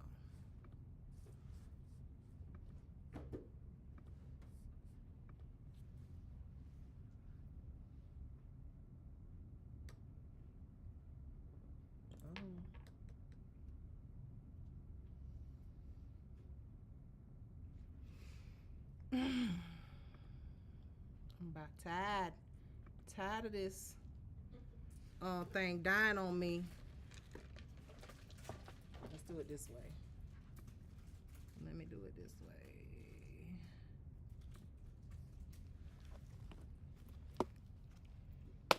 For now, this is ghetto, but we're gonna do this for now. Okay? Y'all see that? For now, till that one charge up a bit. Now, we're going to wipe away that tacky layer. Don't do up and down like this. Take it in right here and then twerk it down to remove that that tacky layer. I'm going to zoom in so y'all can see it a little better. Sorry. Okay, that's a little better. All right. So now you can file and shape, but look how shiny that is. See how pretty and shiny that is? If you laid it perfect, you might be able to get away with leaving it like that. Okay. So, right at this point, I'm going to file it. And I had a file. Yes, anybody got a file? So I ain't got to run back there. Just a regular file. I thought I had all this stuff out. Oh, Ashley, this is yours, by the way. Oh, gracias, thank you. You're welcome. You probably need to come. Never mind. Let me get a file, y'all. Totally unprepared.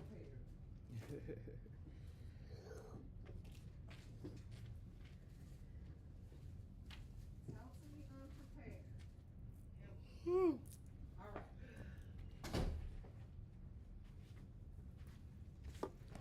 So, I'm going to take this file and move this out the way and file and shape the client's nail. Now, you'll notice that the filing is very easy. You won't have to, I'm using a 180 grit side of this.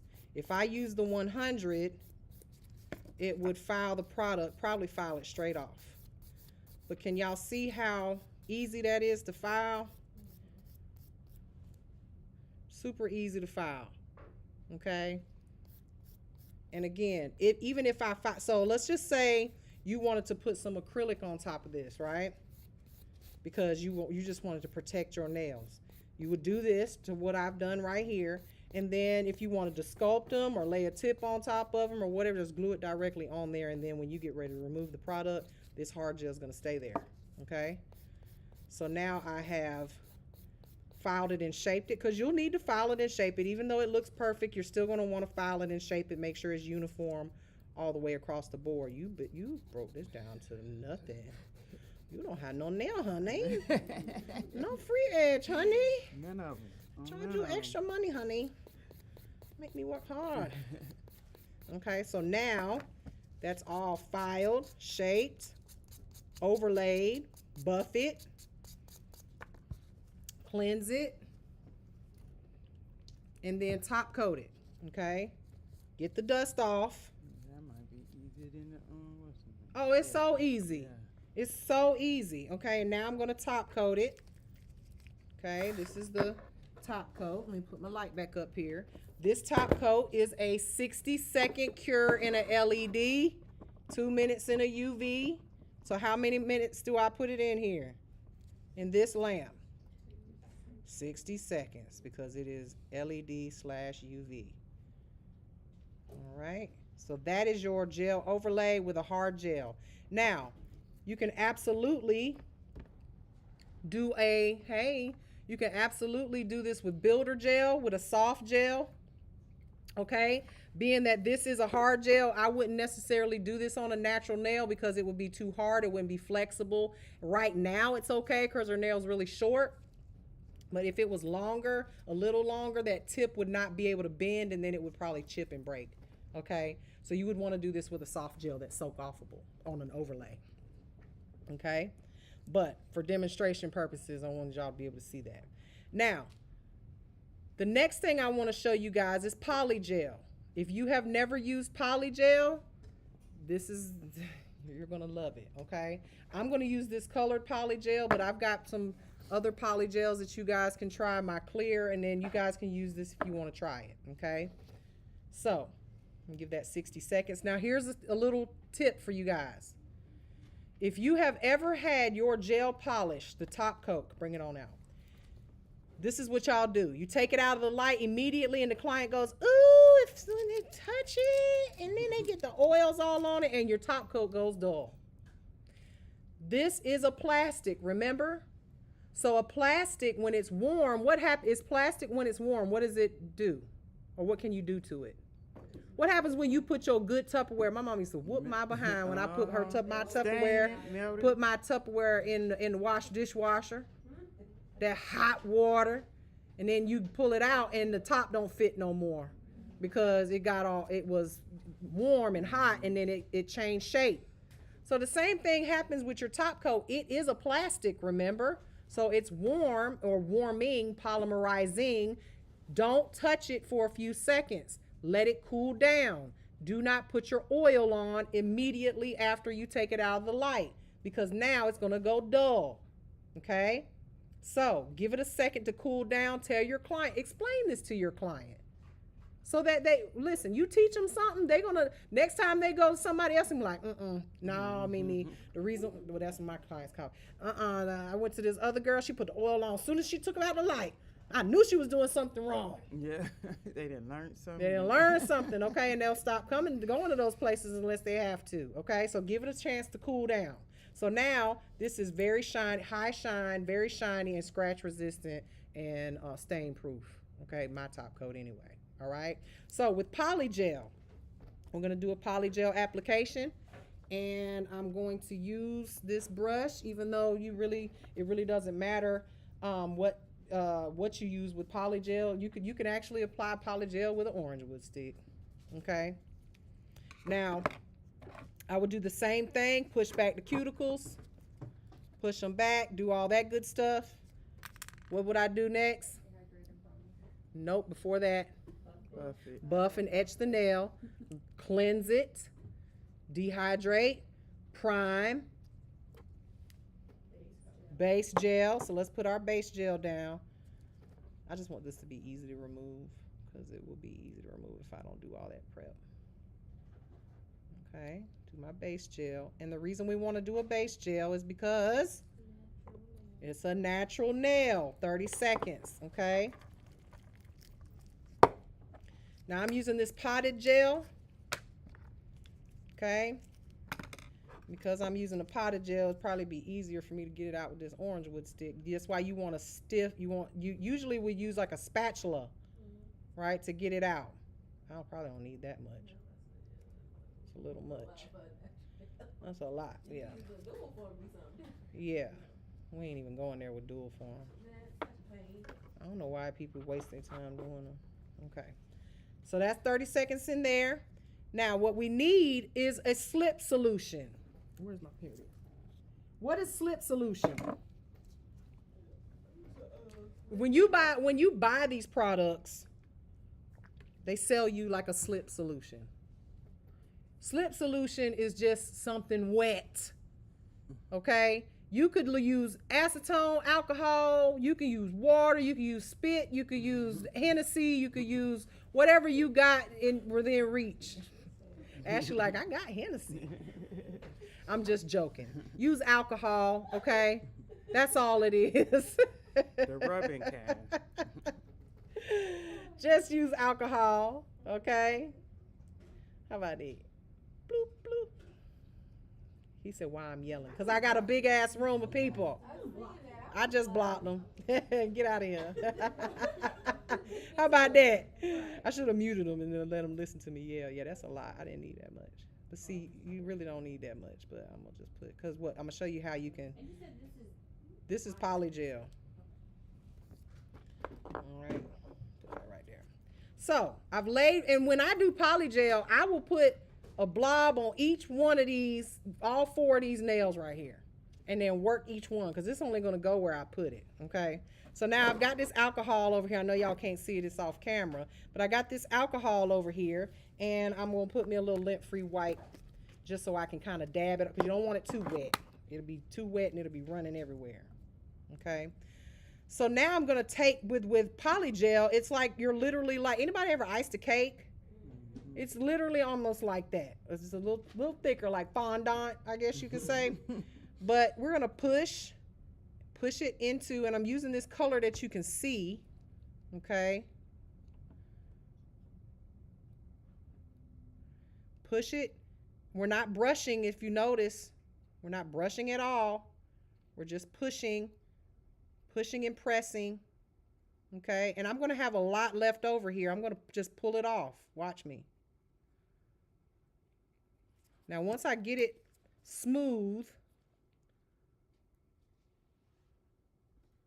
and it's covered everywhere that I want, when you have a spatula, it's easier to do, but you can just kind of break this off. Pull it off. Try not to get it on the skin, and put it on another nail. Okay? You don't have no waste with polygel at all. And then finish off and smooth this all out. It's so thick that you can almost build a nail out with it. That's what I need. I fix my cracks with polygel. And see, now I'm making it a little bit wetter and smoothing it out by adding just putting the alcohol on there and just smoothing the application out. And like I said, I can kind of build a little free edge for her here where she didn't really have one. Y'all see that? Okay. Because she done ate up a nail. I don't know what she did to her. I don't bite them, but they break. No, so you in nail school. I'm sure you playing with them a lot. I am. Okay. So press. Just a little bit of pressing, and now I'm just lightly touching it to smooth it out. Okay. Now, something you need to know about polygel is it will have a tacky layer too. Okay. See that? Now, if it's too thick in an area, before you put it in the light, look at it now and press it out. Make sure it's not on the skin. press it out, push it where it needs to go. If I'm looking at it, because I got more light on this side than I do on this side. So make sure it's level. It's your fault if it ain't, because you can move it while it's still uncured, right? If you need to add more, this is the time. You can always add more. Just kind of pick up a little bit more, push it on there, add it to the rest of it. Okay? Now this is on a natural nail again. And then we could put that in the light for 30 seconds. And then you would file it, shape it, do all that good stuff. Okay? Just make sure that you're always cleaning up your area as you go. I'm a bad example because I got all this stuff on my table, y'all. But don't mind me. I'll throw that away because it's put it right here for now. 30 seconds in the light. Now, because this is an opaque color, you wouldn't want to do this too thick, because if you did it too thick, when you get ready to file it, you'll get down and it'll be juicy and moist on the inside, like wet still, okay? But you can see if you look, if I tap this, now it's not going to sound like acrylic, but it will be hard enough for you to file. Now, this again is one of those products that's easy to file. So I'm going to take some acetone or alcohol right here. Wipe the tacky layer. Again, press it, pull away. Take my file and begin to shape it. Do not have to be aggressive with this. Be careful when using an E-file, because an E-file would be way aggressive on this and you'll end up making it too thin too quick. Okay? So that's your polygel application. It files very easy. Now, I want to show you guys Gel-X, because we are going to be, a lot of clients are asking for Gel-X, and it's so easy to do. Is everybody familiar with what Gel-X is? And I'm saying Gel-X as if we use an actual Gel-X tips, because we're not. We're using off-brand tips. Gel-X is one of those things that it's kind of like what shellac used to be. Everybody would ask for shellac, and what they were really asking for was gel polish. Mm-hmm. Because shellac was the first gel brand that came out.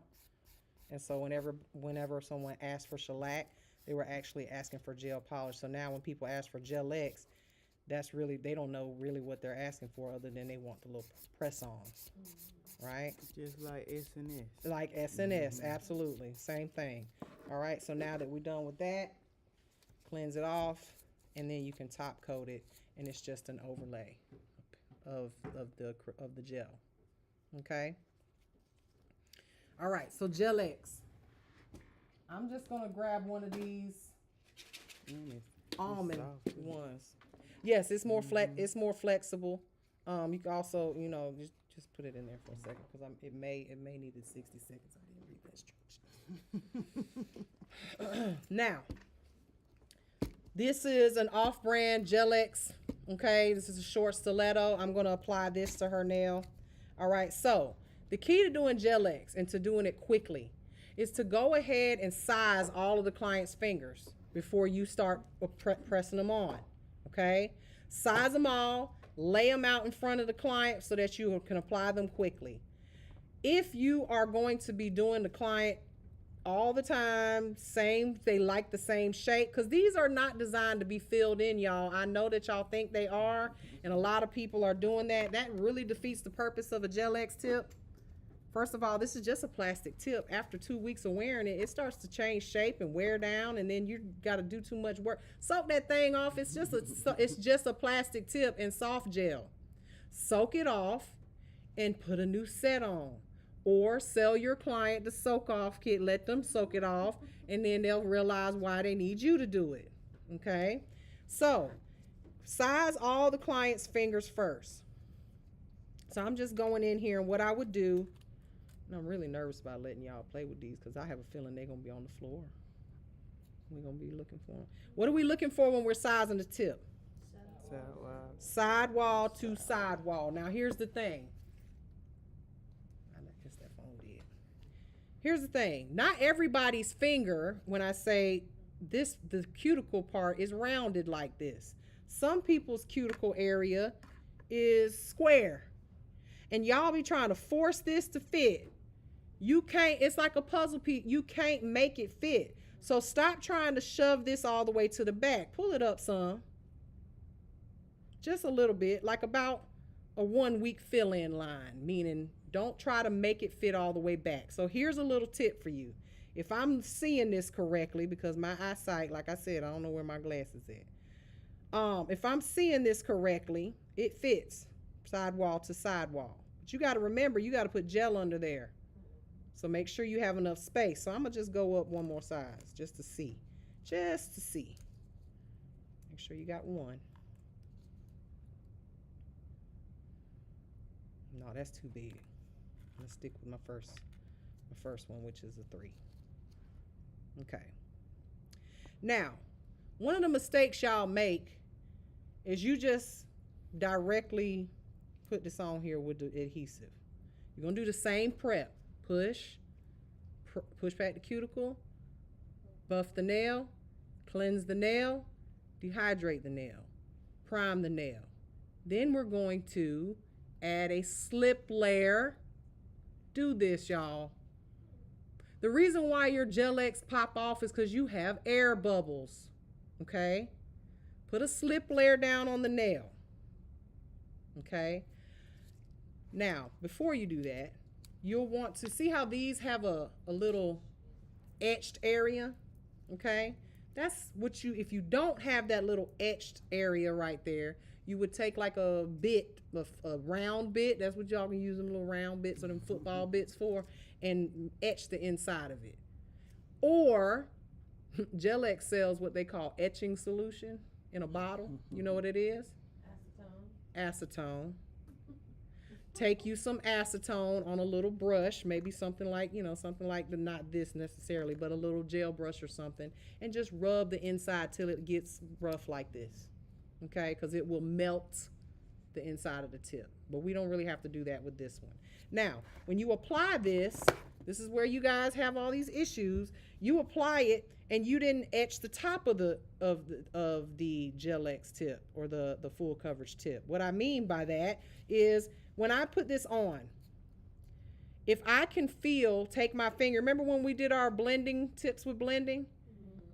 If I can take my finger and catch right here, that means you got a little ledge. Now I got to go back and file that and blend that down. Do it before you apply the tip. Just watch me, okay? I do this to all. This is why it's good if you got a client that likes Gel-X and they wear this size. Write their size down.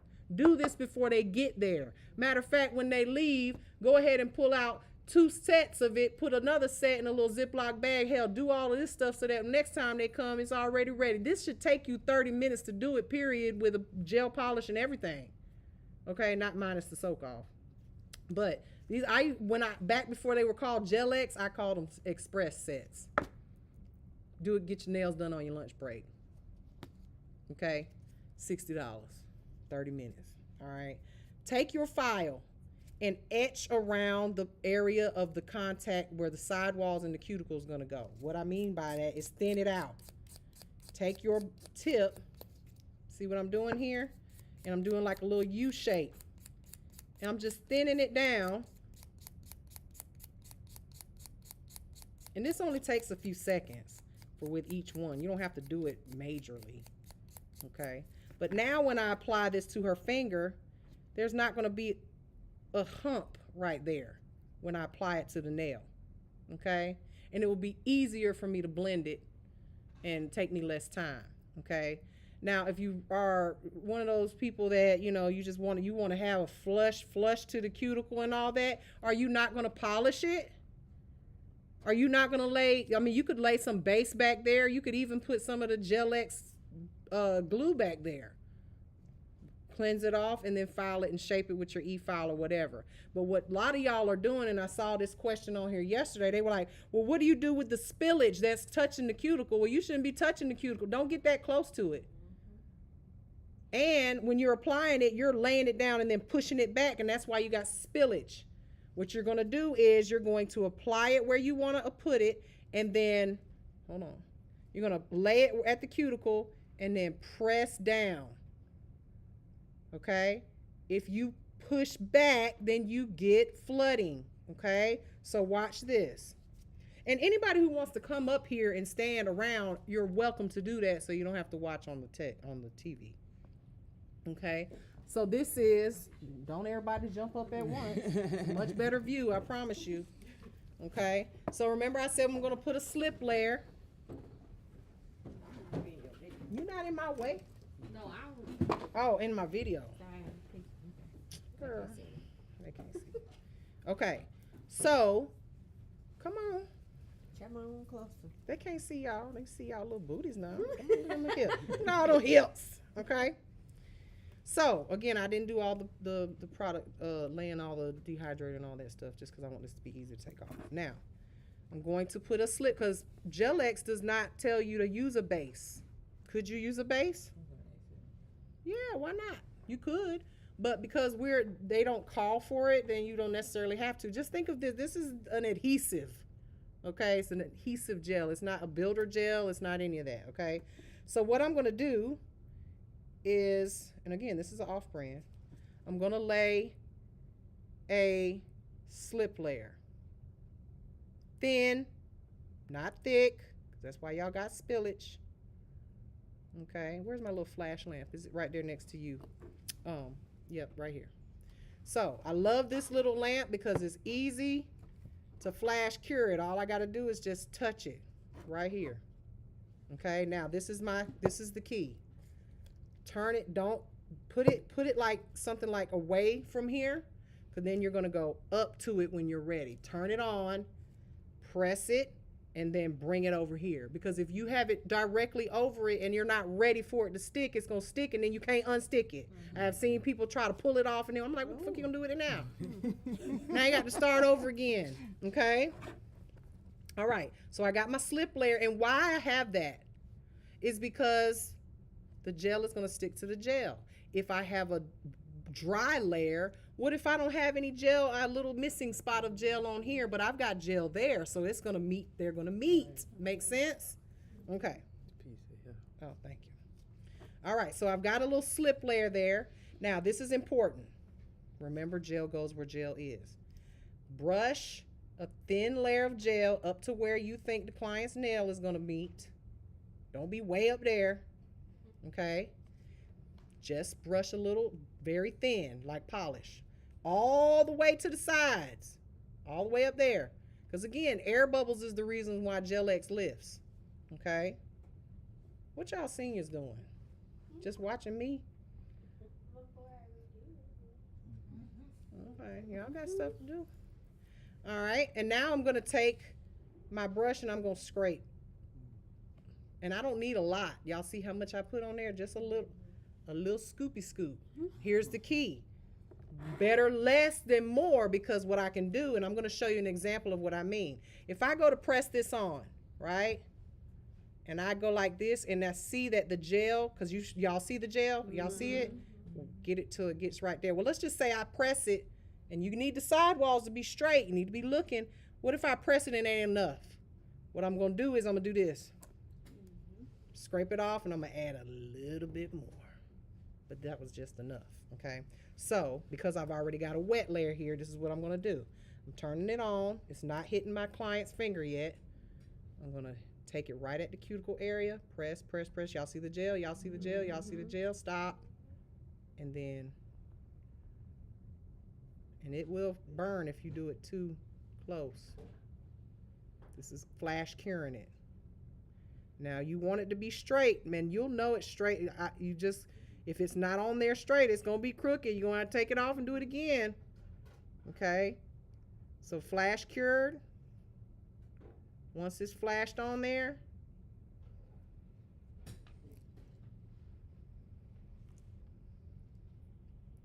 you don't even have to hold it there for the whole, because once it's flashed, it's on there. And then we can just put this in here for a full 30-second cure. Okay? And what I do is one finger on this hand, and then I work on the other hand. And then I do that finger on this hand, and I do another finger on this hand. I alternate fingers because then you're sitting here waiting for 30 seconds. Okay? Keep this close by and this right under you so that you can alternate. This should be fast. That's the whole point of this. Okay? So now, when she takes this out in 30 seconds, I want you to give it a good, tell me that ain't strong like an acrylic nail. Wiggle wobble it. I mean, don't hurt her, but you know. Now, you could essentially, if it's done perfectly, which is always going to be something that you want. First of all, there's a little nipple on the tip, always a little piece right there that is from where it was stuck on the. These don't come in a box, y'all. They come on one of those like where you got to pop it off, and they pay a little, Chinese person in China to like put it on and put it in the box.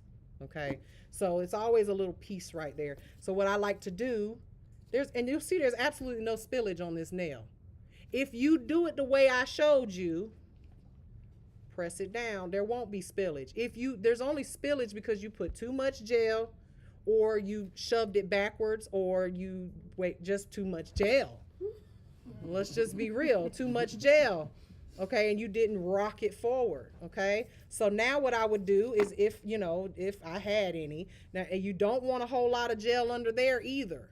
So if you got too much, it's better for you to just don't put too much. Just put a little bit, and if it's not enough, put a little bit more. If it's too much, then it's aggravating.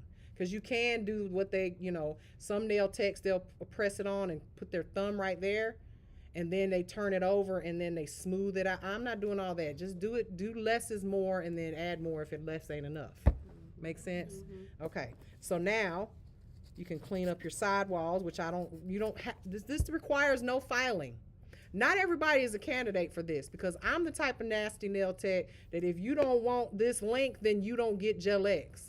I'm not shaping this and cutting this and filing this and remaking it. Can you make it point? I can make it a little pointier, but other than that, that's not the point. Right. If you want custom nails, then let's put some tips on you and custom your nails. If you're like, I like them, can you make it a little shorter? Nope. Yeah. Now the square ones, easier to do because they're square. You can just clip them. That's fine. I might do it with that. That's why I bought those extra long ones of the square and the coffin, because all you got to do is just trim those. Mm-hmm. But the almonds, the stilettos, the round ones, don't you ask me to make it shorter. We're going to put you some tips on. You're going to get these acrylics today. Mm-hmm. Okay, because that's a custom nail. This is not a custom nail. This is a nail that's the same shape. This is perfect every time. No need to do nothing to it. So you could take your E-file and go around the cuticle area to blend that little, because I didn't shove it all the way up, but I didn't put it way down either where she got a fill-in line. Okay, and then just go in and shape, get around the cuticle so it's nice and tucked in. And then if we were going to do a polish on here, just buffed in, because remember, slick to slick don't stick. Buff it, remove the shine, cleanse it, and do your polish. And that's it. This should take you, even as a beginner, it should take you no time. So look at that. And that's done. And it's on there. As long as there's no air bubbles, this ain't coming off until you take it off. People get nervous. They're like, that ain't strong enough for me. Why? Can you? And then the other layers of the polish. Other polish layers on top. I mean, if you're leaving it clear, that's one thing. I do know some nail techs that'll put a layer of builder gel on top of it just to give it a little thickness if the client is worried about that. But this should be perfect every time. Same length, same shape. So for you nail techs out here that are new, all of you, when in doubt, Gel X. If you doubting your skills, Gel X. What is wrong with you? Don't you waste this don't you waste this nail education that you got because you can't lay acrylic. Fuck acrylic. Right. Sorry. It ain't for you. Mm-hmm. You don't like gel? Gel ain't for you? F it. Do Gel X. Now there's other ways you can adhere Gel X. It doesn't have to just be this glue. You can adhere Gel X with polygel. Gel X also has what they call their novice gel, because this is actually the gel that you're supposed to use with Gel-X, which is a liquid gel, just like this is just in a bottle. They sell it in a pot. They sell it in a bottle. They also sell it that it's thick like polygel. It's called their novice gel. All you do is scoop it out with the tip. You take the tip and scoop it out and then press it on. That way you don't have that runny gel coming out of the sides. And if it does come out of the sides, you file it off. It just rolls off. Okay? So I want to make sure that you always have options when it comes to your nail career.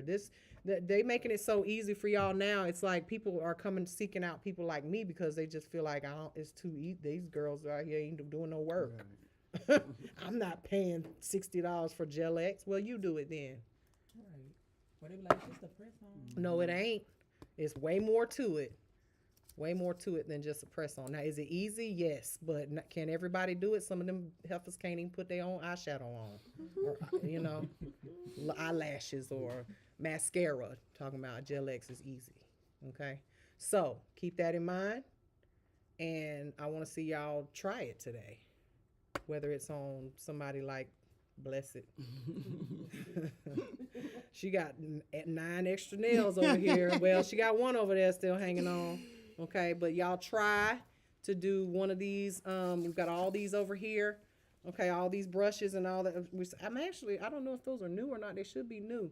Those brushes, everybody should get a gel brush today. If I don't have enough out, let me know. But these are the Gel-X tips that y'all can play with. Okay. There's plenty of Gel-X tips. If at the end of the day, y'all take out the size you need and pass it around.